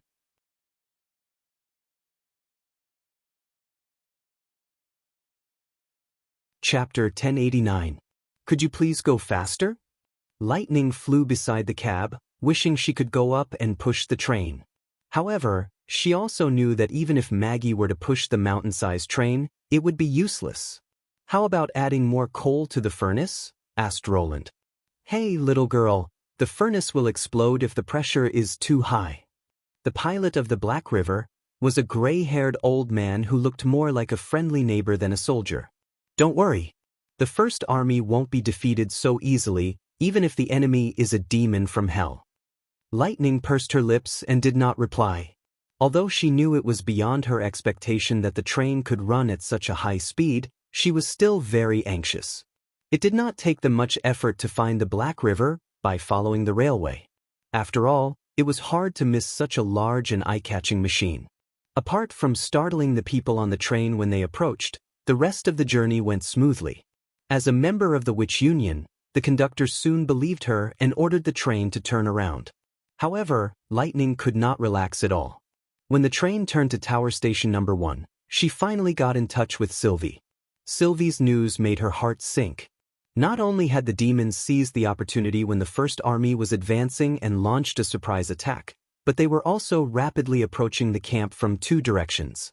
Without the support of the cannons, it would be even more difficult for the first army to exert its full strength, which would undoubtedly make the situation even worse. After hearing the news, she could not be as confident as the old man.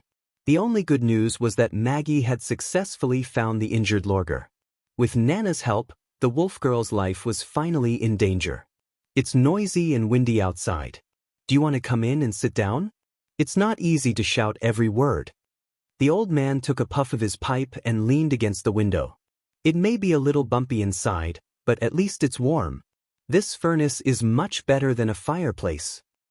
No. Thank you. Lightning looked at the trembling bridge and shook her head. I think it's okay. Sure enough, this was the Black River's limit. If the train continued to shake at this frequency, even if the boiler could survive, the train would fall apart. I can see that you're still worried about the situation over there. Are there any relatives or friends in the camp? Yes, Lightning replied worriedly. So have I, he said, stroking his beard, and two of them. Huh. Lightning couldn't help but be slightly stunned. She originally thought that the other party was calm because he had nothing to worry about. I used to be a miner.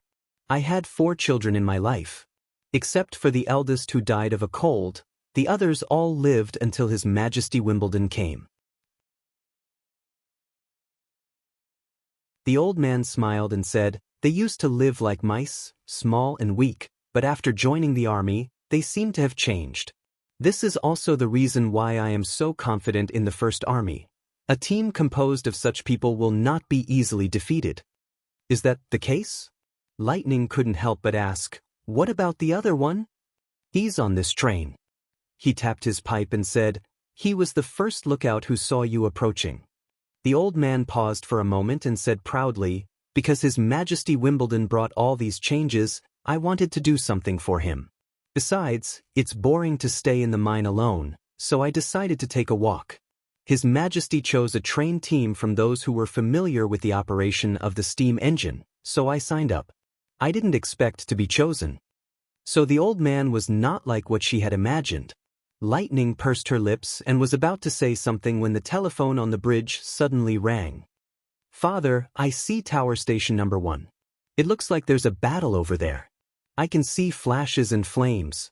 The old man's excited voice could even be heard by Lightning. How many times have I told you? This is the army. Don't call me father. The old man yelled into the phone. Just keep watching. I'm going to sound the whistle to tell them that reinforcements are coming. Then he twitched his beard at Lightning and said, see? I told you they wouldn't be defeated so easily, right? Then he turned around, pulled the rope on his back, and shouted in a loud voice, go, boys. Woo, half a quarter of an hour later, the Black River charged into the center of the melee, accompanied by a deafening roar of the steam horn and a loud deceleration. The stone needles that were stuck in the rails were all smashed into pieces. The collision of black stone and steel produced a series of dazzling sparks in the pitch-black front of the train. Perhaps the deceleration of the train had given the enemies the illusion that they could stop the steel behemoth. Several demons approached the rails and tried to stop the steel behemoth, but they were all caught by the wheels and crushed to a pulp. No matter how slow the train was, it was not something that could be stopped by any living creature. At the same time, the machine gun turrets on the front and back of the armored train began to fire in all directions. The demons who had invaded the encampment were immediately attacked from both sides. They had no chance to hide and were shot down one by one. The bone spears and other weapons were no more than scratches to the Black River. At this moment, Lightning had flown into the turret compartment. Sylvie, what's the target? It's right in front of you, about 3,300 meters away, Sylvie said, noticing the arrival of the train. She immediately reported the location of the bombardment. It's wide open. There's no cover. The moment the train came to a complete stop, the gunners immediately got to work. In Sylvie's vision, the main force of the enemy was now within the firing range of the encampment's defensive line. There were only about 5,000 of them, not as many as during the battle at the northbound slope. However, they were very scattered, like bandits without any restraints. It was also because of this that the entire plain seemed to be filled with their troops. It was a terrifying sight to behold. Further away, the magic eye's detection was distorted. The ground was covered by an opaque black veil. Even the magic eye, which could see through any blind spots, could not see what was behind the veil. It did not seem to be the interference caused by the god's stone of retaliation. The anti-magic domain gave people the feeling of a silent, dead land. If there was, then there was. If there wasn't, then there wasn't. It was more like something else. Something alive. But before she fell asleep, there was nothing there. The long needles and stone pillars that attacked the encampment came from the black veil. This was the most depressing battle that Sylvie had ever experienced. From the ambush to the surprise attack, her vision was restricted, and the demon's every move seemed to be aimed at her. She had no time to think about how the enemy had gotten so close to the encampment. Instead, she focused all her attention on the Black River.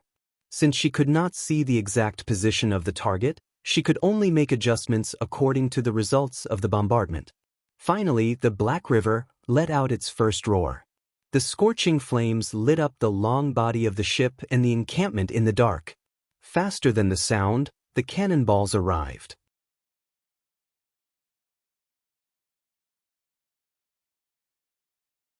Chapter 1090. At the same time, the army of demons charged to both sides of the battlefield. Their sprinting speed was extremely fast, and it took them less than 2 minutes to close in from 1,500 meters to within a kilometer. If it was daytime, this would be a distance that could be seen with the naked eye. Although Sylvie had informed the liaison officer of the enemy's movements, the First Army's firepower did not immediately suppress the enemy's momentum due to the darkness of the night. What was more surprising was that when the bullets landed near the enemy, the demons would crouch down and move forward on the ground instead. With their strong limbs, they were able to crawl quickly. Coupled with the scattered formation, the killing power of the machine guns was significantly reduced. In Sylvie's memory, once the target entered the machine gun squad's shooting range, it was as if they had hit an invisible wall.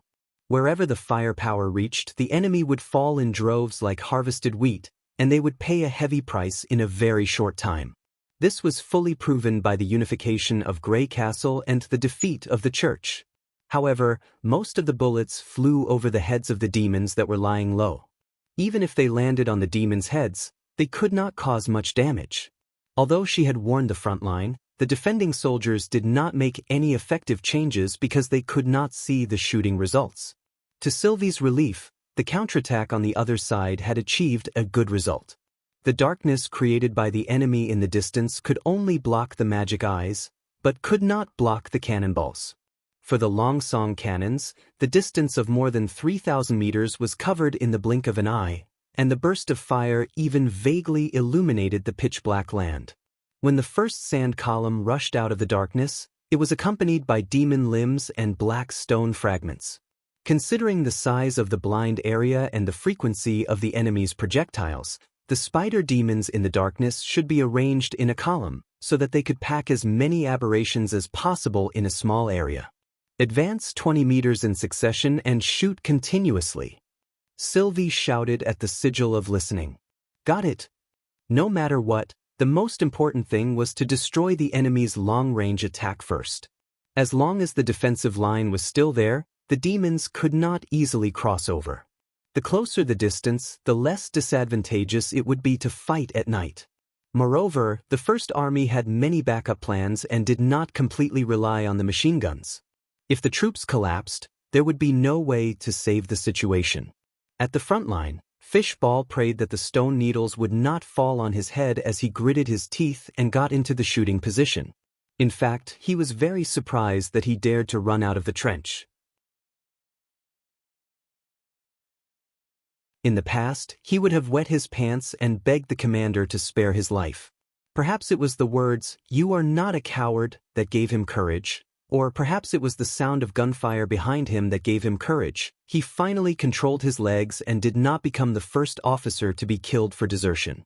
Although he was just a small platoon leader, he was still a serious leader. But Fishball knew that he would not have agreed to carry out such a high-risk mission under normal circumstances. No matter how high the reward was, he would be.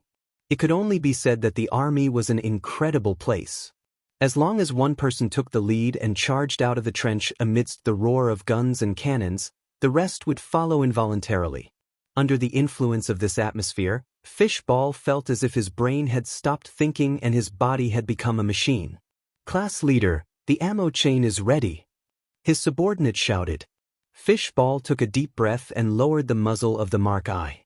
Although it was an anti-aircraft squad, the rifle was equipped with a horizontal ruler and a simple sight, so it could be switched to shooting at ground targets at any time.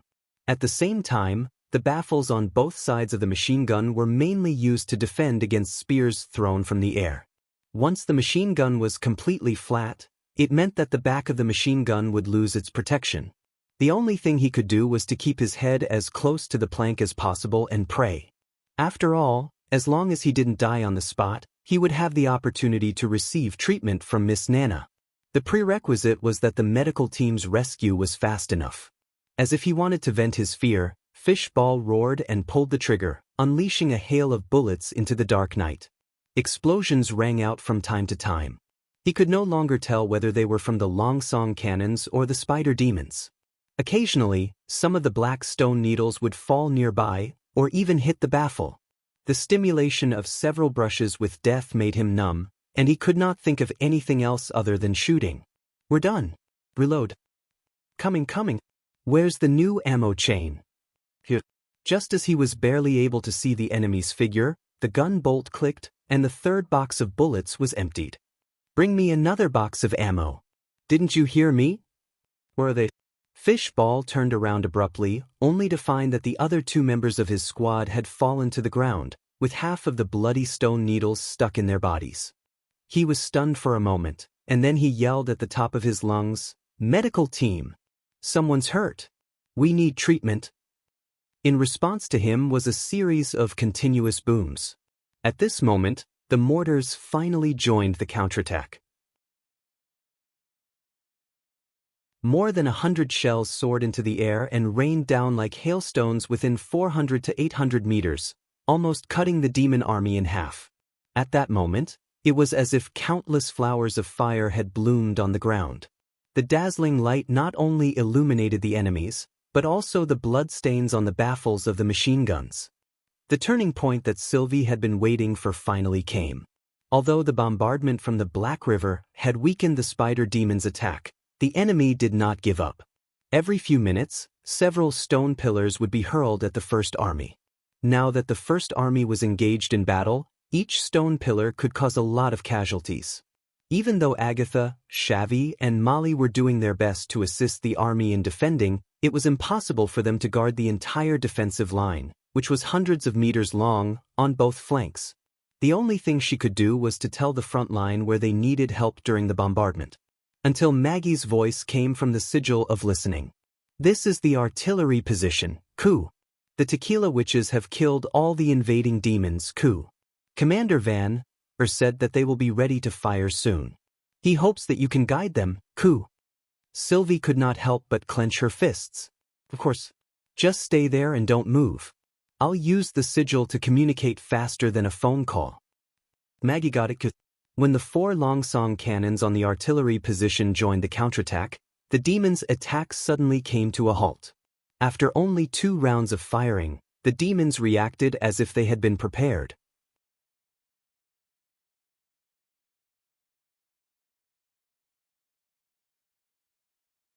Chapter 1091. When Anna walked into the temporary underground headquarters, the atmosphere in the room was quite heavy.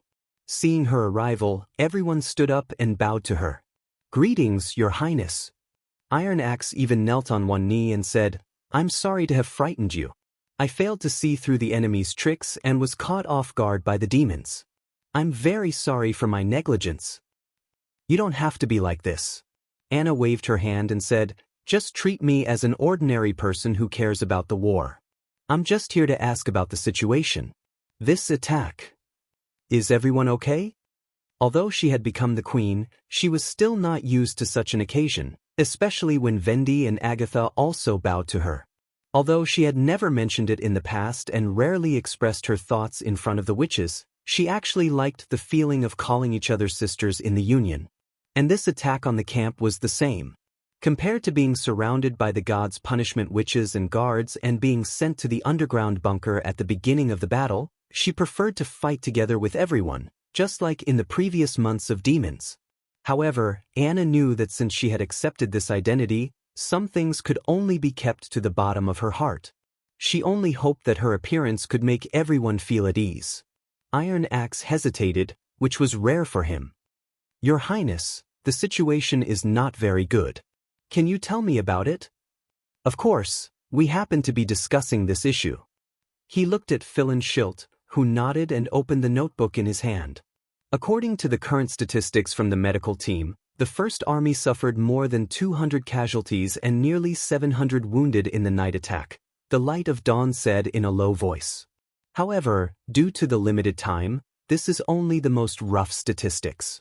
The actual number of casualties will definitely rise further. After all, Miss Nana can't take care of so many wounded. More than 200 casualties. This was a loss second only to the Battle of the Church. And that was a decisive battle that would determine the fate of both sides. This was only the first battle after the Northern Expedition, and the First Army was still a long way from the Tequila ruins. It was no wonder that Iron Axe had a difficult look on his face. Anna had seen the scene in the wounded barracks. Soldiers covered in blood lay in a row on the ground. The air was filled with the thick smell of blood and endless moans of pain. With Nana's magic, it was impossible for her to cure all the wounded in one go. For those with broken limbs or ruptured internal organs, she could only cure 5 or 6 of them in one day. Therefore, if he wanted to save more people, he had to save his magic power and use it in the most critical areas. For example, for patients who had their lungs pierced or their intestines cut, they would only heal the fatal wounds on their organs. If the problem was not so serious, the medical team would be responsible for suturing the epidermis after drinking purified water. If the problem was serious, the wound would be left open and further treatment would be done the next day. During this period of time, they relied on the sleeping fern and Donghua's potion to help the seriously injured endure the pain. As for whether everyone could survive until the next day, or whether the potion could cause addiction similar to the Dreamland water, it was no longer a problem for the medical team to worry about. In such an oppressive environment, it was not an easy task to precisely distribute magic power to the parts that needed treatment. It was hard to imagine that the little girl who used to read and write with her, who would feel dizzy at the sight of blood, had now grown to such an extent. "I'll talk to His Majesty and try to persuade Madame Spear of Fallen Dragon Ridge to help the front line," Anna replied slowly. "With her, the medical team can save more people. By the way, how did the demons get close to the camp without making a sound?" "I think the demons must have taken advantage of the blind spots of the magic eye." Sylvie looked a little depressed. "I'm afraid they sent the devil beasts to test my detection range, but I didn't realize it at all. We should have thought of it first," Agatha said, blaming herself. After the battle at the northbound slope, the demons noticed Sylvie's existence. The devil beasts were able to determine the approximate distance of the Eye of Magic through our vigilance. After that, the demons gathered at the farthest edge and launched a sneak attack on us at night. They chose the moment when Tower Station Number 1 had just fallen, which was also the moment when the defense of the camp was at its weakest. "That's true, but it's not anyone's fault." The Light of Dawn comforted her. "If you want to deceive the demons, you have to deliberately turn a blind eye to the approaching devil beasts. But this is contrary to our usual training. Even if we knew the demons were going to do this, it would still be difficult for thousands of soldiers and ordinary workers to disguise themselves flawlessly. In other words, the demons would have discovered this distance sooner or later. Even if they didn't set up an ambush at Tower Station Number 1, they would have waited for us at Tower Station Number 2 and Tower Station Number 3. If I remember correctly, the spider demon's shooting range should be about 2 to 3 kilometers. Additionally, it crawls very slowly. It took a long time for it to enter Sylvie's shooting range. Is it because of her good luck that she didn't discover it? Anna was puzzled. I don't know much about military operations. Please forgive me if I'm wrong. The First Army has its own detection methods, right? For example, the hydrogen balloons that often rise in the camp. You're very observant, Your Highness, Iron Axe said while placing his hand on his chest. To put it simply, the First Army's wartime intelligence sources are divided into 3 levels. Besides Sylvie, Lightning, and Miss Maggie, the last level is the army itself. However, when facing demons, this level can only be used as a backup and emergency measure. After listening to the Commander-in-Chief's explanation, Anna finally had a basic understanding of the First Army's intelligence system. During the battle to unify the Kingdom of Grey Castle, this system did not make any mistakes. However, when the enemies were demons, an insurmountable gap appeared in front of the First Army. That was, no matter if it was 2-legged or 4-legged, no one could outrun a devil beast with wings. This meant that once the devil beasts crossed a certain distance, the scouts would not be able to return. They could not even survive, let alone send back any information. The devil beasts, which could hide in the clouds and wait for an opportunity, had an absolute advantage. Coupled with the flat terrain of the fertile plains, they were like eagles hunting chicks. As a result, the 3rd level's intelligence circle was greatly reduced. Even Sylvie could not assist them. The flying demons could enter the Magic Eye's detection range at any time and hunt down the soldiers in the outer circle, while the First Army had no ability to rescue them. A word involuntarily appeared in Anna's mind. It was a word that Roland often mentioned with a complicated expression. Air supremacy. Only the side with air supremacy could truly take the initiative in the war. In addition, he would also say some ambiguous words, such as the Black Ribbon, Autumn Mountain, and so on. Anna shook her head and suppressed these distracting thoughts. According to this explanation, the spider demons should have entered the 3rd level's alert range at that time. Was it because it was night? Poor visibility at night is only one of the reasons, Your Highness, answered Philin Schilt. According to the analysis of the General Staff, those deformed monsters might have been waiting for us from the beginning. Anna blinked in surprise. You mean, they were buried in the ground in front of us? Yes, that's the only explanation for why those huge monsters appeared within our shooting range without a sound. Philin said solemnly, I've asked Miss Sylvie. She said that scanning through obstacles would consume a lot of magic power, and the range would be greatly reduced. Now that I think about it, those devil beasts were not only testing us, but also attracting Miss Sylvie's attention. As long as she kept watching the sky, she wouldn't have the magic power to pay attention to the changes underground. That's why the demons could accurately attack every corner of the campsite at night. If it was a stationary battle, it would be much easier. The black curtain that Sylvie saw was not to conceal their position, but to conceal the moment when the spider demons crawled out of the ground. Not only did the demons react quickly to the First Army's combat methods and intentions, but they were also extremely proficient in using magic power. It was indeed very difficult to fight against such an opponent. No wonder the atmosphere in the headquarters was so heavy. This was not a good sign. If Roland were here, what would he do? Just as Anna was about to say a few words of encouragement, Edith suddenly giggled.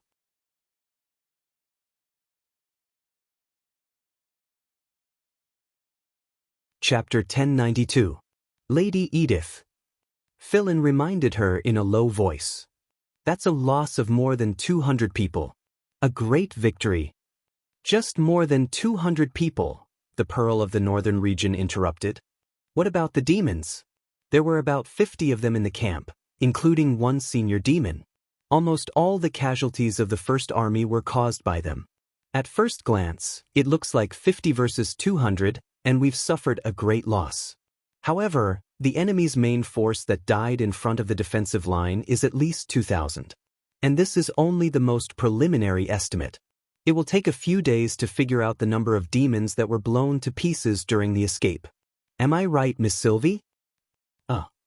Sylvie hesitated. The corpses of the enemies seen by the Eye of Magic are about the same. Lady Agatha, I'm guessing that you've never commanded a war or even participated in a war 400 years ago, right? Edith looked at the ice witch. The latter could not help frowning. During the Battle of Divine Will, fighting demons was a compulsory course for the witches of the Union. Although I used to be a researcher of the Quest Society and fought with the enemies on the way to explore the ruins. I'm talking about war. Edith leaned forward slightly, her expression aggressive. Edith. Iron Axe stopped her. But Anna suddenly asked. Her intervention drew everyone's attention back. Why do you think so? As far as I know, you were the captain of the night in the northern region and you haven't experienced a war. If someone else had asked this question, it would have been like adding fuel to the fire. However, when it came from Anna, everyone felt that it was surprisingly peaceful and did not seem to be arguing with her. It was probably because of her pure and serious eyes that they could not have any other thoughts. Edith also restrained her momentum and replied with a hand on her chest. You're right.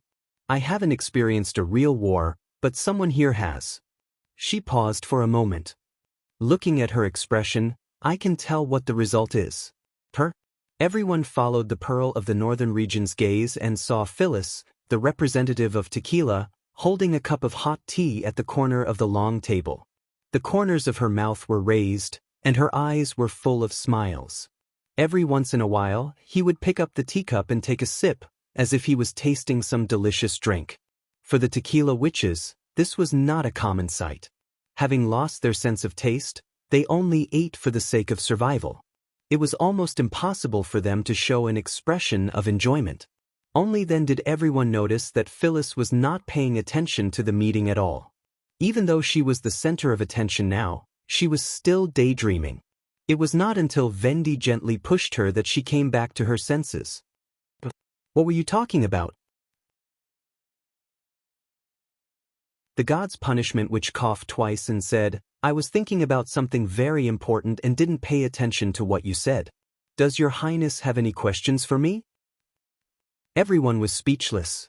It was obvious that Edith was in a daze, but she could calmly say that she was thinking about something important in front of everyone. It turned out that the ancient witches 400 years ago were not so different from modern people in some aspects. No one knew who laughed first, but the crowd burst into laughter one after another. The heavy atmosphere in the room suddenly lightened a lot. It seems that I don't need to ask any more, Anna said and shook her head with a smile. Edith stood up and looked around. The demons suffered a greater loss. They turned around and ran away. But we're still standing here, and Tower Station number 1 is safe and sound. How can we talk about failure? His Majesty once told me that victory and defeat are measured by whether they achieved their goals or not. Obviously, they didn't achieve the desired result.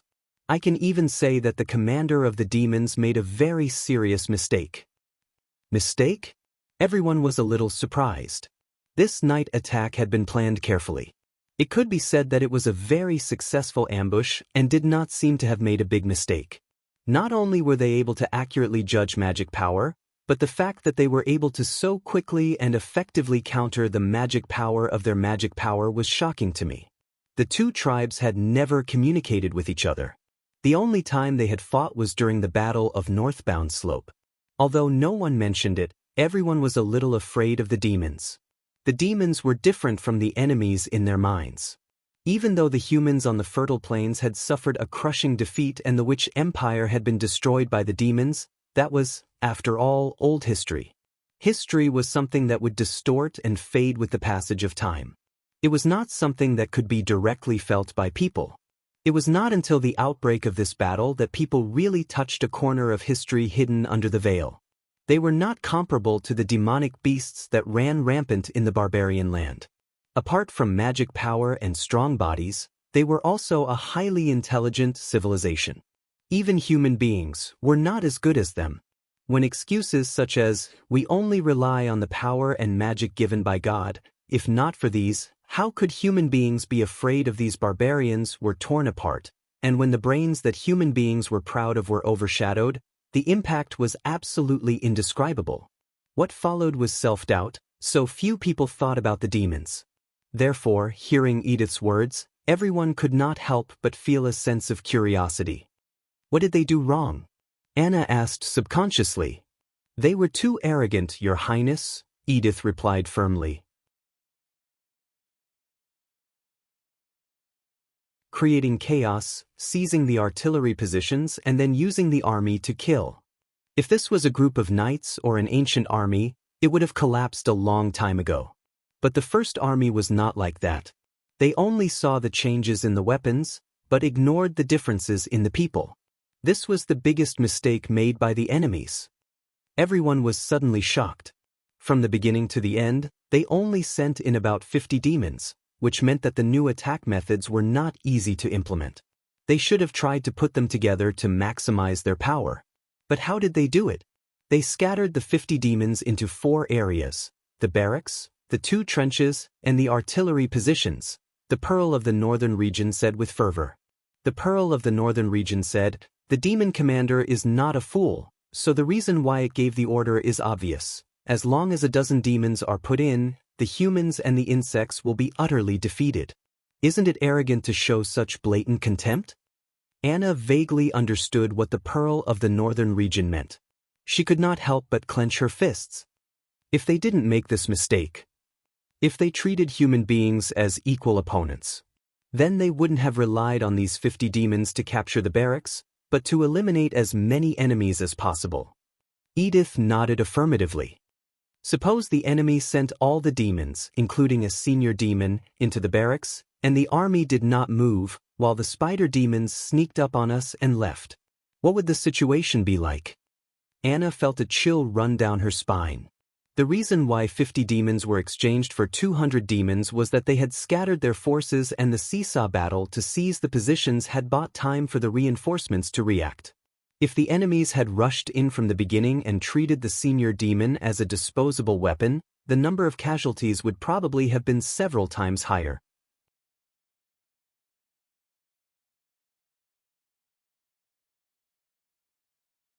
Chapter 1093. Connecting to the realm of mind was a very exhausting task. If one had to describe it, it would be scorching and chaotic. The former came from the origin of magic. Although it was the source of all power, the end of all things, and the foundation of the realm of mind's existence, before the realm of mind reached that level, any action that approached it would lead to destruction. The latter came from the consciousness itself. When the magic power was awakened to a certain extent, it would leave a mark on the origin of magic. Countless consciousnesses gathered here, like seawater covering the earth. Some of them sank to the bottom and could not be traced, while some were still floating, drifting with the current. The difference between the two was whether the consciousness itself was aware of this. This was also one of the characteristics that distinguished the lower from the higher. The ones that sank were dead and worthless, while the ones that floated showed that they had been to the realm of mind. Even if they only had a glimpse, they were fundamentally different from other living beings. Haxord was one of the best. Not only had it obtained the approval of the origin of magic, but it had also mastered the ability to connect with the realm of mind. This enabled it to actively search for valuable information. However, it was not suitable to do this often. The influence between consciousnesses was always mutual. If it stayed in the realm of mind for a long time, it would be easy to be contaminated. Moreover, moving in the realm of mind was like moving through a turbulent current. Many of its kind had entered the realm of mind and never returned, leaving behind only an empty shell. Haxord did not want to follow in their footsteps. Apart from the above 2 reasons, the most important reason was that Haxord did not like this place. No matter how advanced it was, floating was only temporary. After losing its main body, its consciousness would sooner or later sink into the origin of magic, and its upper body would be replaced by a newly awakened individual. This scene reminded Haxord that it was not eternal. Before it was completely upgraded, it would also disappear. Haxord felt like it was witnessing its own death, which made it difficult for him to immerse himself in it. Suddenly, Haxord sensed a familiar aura. Is this Caberdabi? Haxord was a little surprised. Why did it become so weak? It looked like it was dying. Even if those insects had killed it, it would not have ended up like this. Although it had sunk to the bottom, it was still the consciousness of an ascended being. As a brave warrior who was the commander of the Western Front army, death would not cause its consciousness to dissipate. It should be enough for him to search for it carefully. Kabirdabi, however, was far weaker than a female worm and an ascendant. Based on the amount of magic power it had, it should not be able to enter the realm of mind. Hacksword imagined himself reaching out with non-existent hands and slowly grasping this consciousness. Sky Lord! A voice woke him up from the realm of mind. The king is summoning you. It looked back at the guard. I understand. You can leave now. Hacksword let go of the inheritance fragment that was still emitting a faint red light and flew to the top of the birth tower. Ever since they obtained part of the civilization's inheritance, their research on magic power could be said to have advanced by leaps and bounds. Especially with the appearance of the symbiotic demons, they gradually got rid of their dependence on magic stones. Even the birth tower had many abilities that did not exist before, such as amplifying the effects of magic and resonating with other birth towers. The latter, in particular, allowed the scattered great dark monarchs to communicate directly with the king. The mist at the top of the tower was the thickest. This damp feeling dispelled the discomfort of being connected to the realm of mind. Hacksword placed his hand on the tower and concentrated. Sky Lord, I am honored by your summons, my king. How's the plan going? The king's voice boomed. There isn't much time left. Has the Sky-Sea realm made a move again? It asked subconsciously. That's right, and the scale is unusually large. Most of the suggestions are to avoid it first. After all, the deity of gods was about to be completed. Once it was activated, the situation of only defending and not attacking would be completely reversed. The deity of gods. Hacksword was shocked. The legendary ultimate creation, was it finally going to be realized? To be free from the restrictions of the magic stone mines and move freely in every corner of the world. This was once the goal that countless of its kind yearned for. Now it was right before their eyes. Just as the name said, it was a gift from God, and it also symbolized that they were one step closer to the origin of magic. The Sky Lord used his consciousness to express his reverence for the king. Then what's your answer? The Western Front has encountered some changes. Hacksword wanted to reply that everything was going smoothly. The king was under pressure from the Sky-Sea realm, and he should not give him any more trouble. But his loyalty to the king was absolute, and it was not his place to make decisions for the king. My commander reports, those humans. He paused and decided to use an official title, which was what they called themselves in the past. Compared to 400 years ago, the humans have changed greatly, especially in terms of combat methods. The vanguard suffered some losses, but it did not affect the plan. After listening to the report, the king was silent for a while. Is it the result of evolution? It has nothing to do with evolution, but rather the use of artifacts and natural elements, such as fire, which we are not familiar with. Not even magic power? Indeed. My commander originally planned to capture some humans alive and seize a few weapons, just like before, but it did not succeed. Hacksword said. He suggested that I send more troops to the Western Front, or use the realm of mind to investigate the cause. An ascendant has fallen into the hands of humans? The king said unhappily. Although I expected such a day would come after the ascension became more relaxed, isn't it a little too soon? I remember that the commander of the Western Front is your favorite subordinate, and even has the title of Genius General. Are you sure it did not fail in its duties? Hacksword hurriedly lowered his head. What's the result? Nothing was found. Its magic power is almost non-existent, and I can't find out the details in such a state. He hesitated. But what? The moment I came into contact with consciousness, I seemed to see an unusually bright flame. It's probably an illusion. If it's really a flame, then don't bother. The king replied. Although we rarely use it, we understand it well enough. Besides, learning from humans is a thing of the past. As for the first request, I'll reject it on your behalf. The Sky-Sea Realm's attack is the main focus. I can't transfer more troops to you, and you can't transfer the existing troops out, which will result in an internal emptiness. Don't forget, The legacy shard that concerns the upgrade of the race is now in your custody. I understand.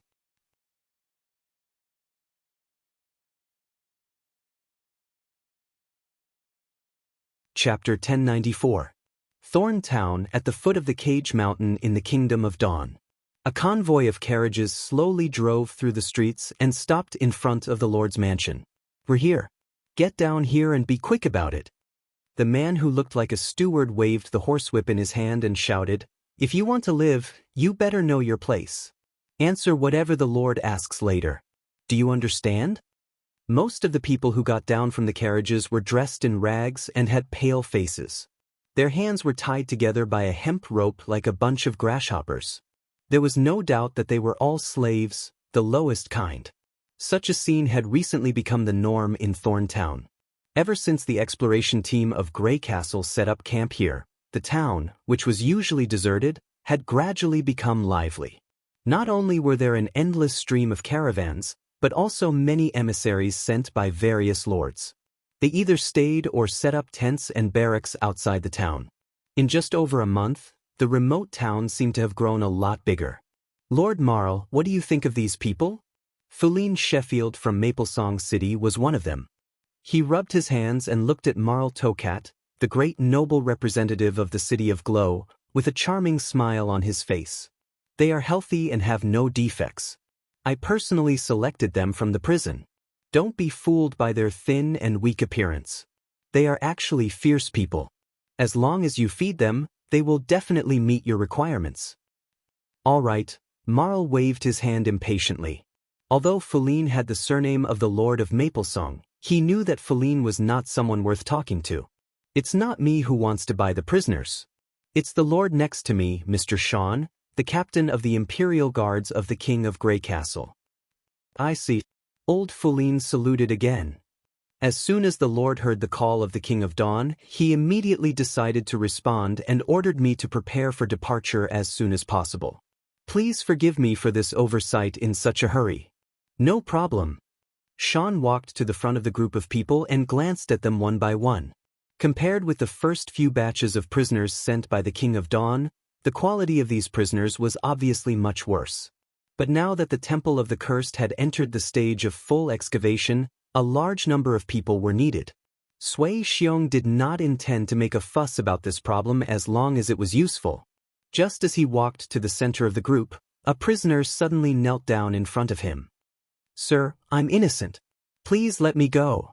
As both of his hands were tied to a long rope, he was stopped by the human wall before he could even finish his action. He could only kneel on the ground and beg for mercy.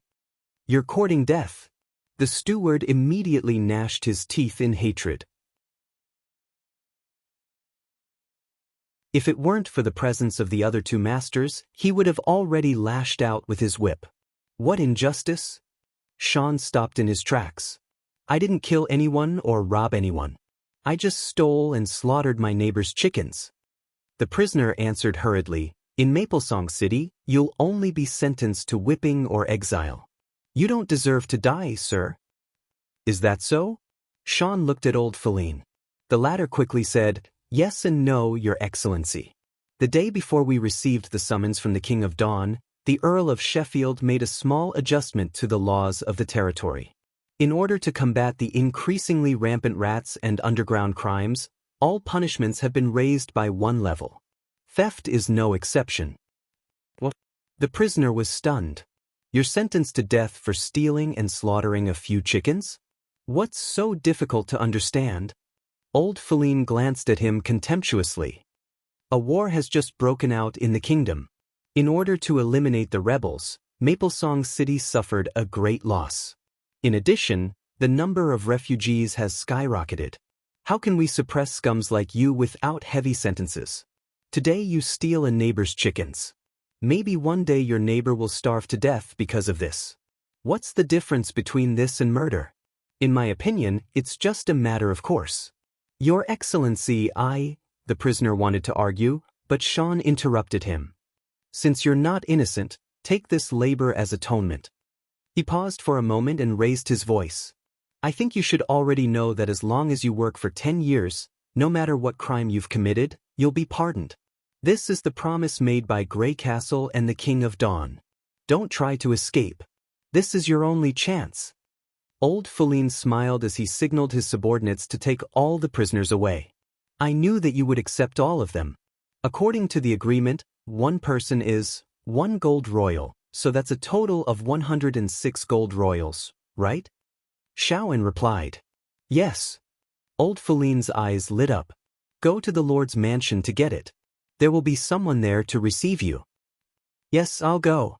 Old Feline said with a smile. Also, Shaun suddenly said as Old Feline turned around. Don't let this happen again. You mean? Old Feline was slightly surprised. I don't care if the Lord of Maplesong City changed the law the day before. According to the agreement, the traitor must tell the prisoner the purpose of the trip and the reward and punishment before departure. This kind of person doesn't realize that he's sentenced to death. Next time, I'll deduct part of the golden dragon. Shaun said. He wasn't interested in acting as a judge.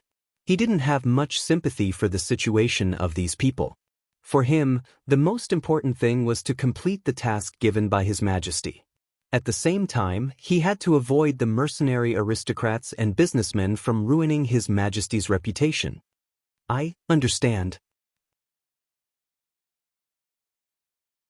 Old Feline bowed his head. I'll pay attention next time. Marl shrugged his shoulders after Old Feline left. You're really working hard. It's not hard to work for His Majesty. Is it? Marl looked at the increasingly crowded town. Even the purchase of death row prisoners has to be done so carefully. Should I say that His Majesty Wimbledon did it on purpose? Or is he naturally compassionate? According to my brother, His Majesty is almost the same age as me, but he's already the indisputable king of a country. The two should be opposed to each other. Now even his personal guard is so outstanding. I really want to meet him in person. It's not difficult to meet the King of Grey Castle with the identity of the 3 families, Shaun said expressionlessly. Besides, if I were you, I wouldn't say these words in front of that guard. It doesn't matter. You don't like to be secretive, do you? Marl spread out his hands. Shaun could see that this guy was a friendly person. He was indeed the second son of the Tokat family. He was quite similar to Aro Tokat, who was rumored to be enthusiastic and loyal. The best way to deal with this kind of person was to ignore him.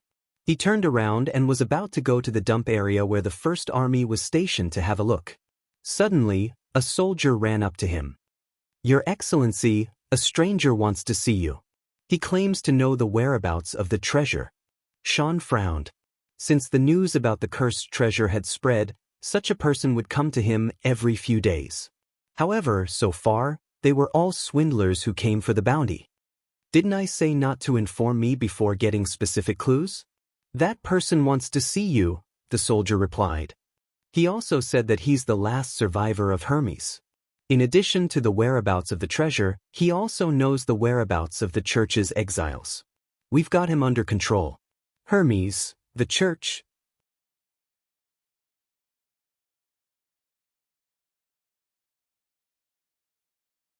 Chapter 1095.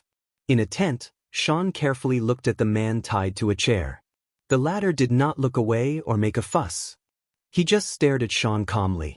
This kind of silence was not a look that would appear on a snitch. When he was still in the Old King City, Shaun had seen many betrayals and betrayals. Although the enemy's rebellion could only be beneficial to him, the ugliness of greed, flattery, and impatience would not be pleasing to the eye just because of a little benefit. The guard could not help but feel curious. After staring at each other for a while, he broke the silence. Name? Joe, the man replied. Are you the commander here?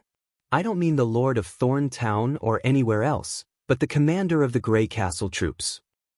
Is that important? If it's not, I won't say anything because it's meaningless. Interesting.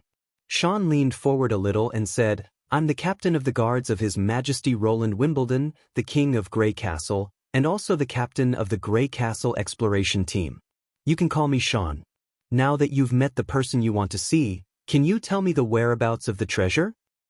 If you came all the way to the Cage Mountain for the Temple of the Cursed, Then you must be looking for the magic ceremony cube, Joe said bluntly. And the magic ceremony cube is now in the hands of Earl Lorenzo of Archduke Island. Sean couldn't help but feel a little surprised. He had thought that the other party would first discuss the conditions, then beat around the bush to give him some clues. As for whether it was true or not, it would take some time to verify it. He didn't expect the other party to be so straightforward. Have you seen that thing? No, but it's not a secret to the church. Joe briefly told Sean about how the church plundered the kingdom of Wolfheart. At that time, Lorenzo, who was in charge of this mission, made a big deal about the treasure in his report.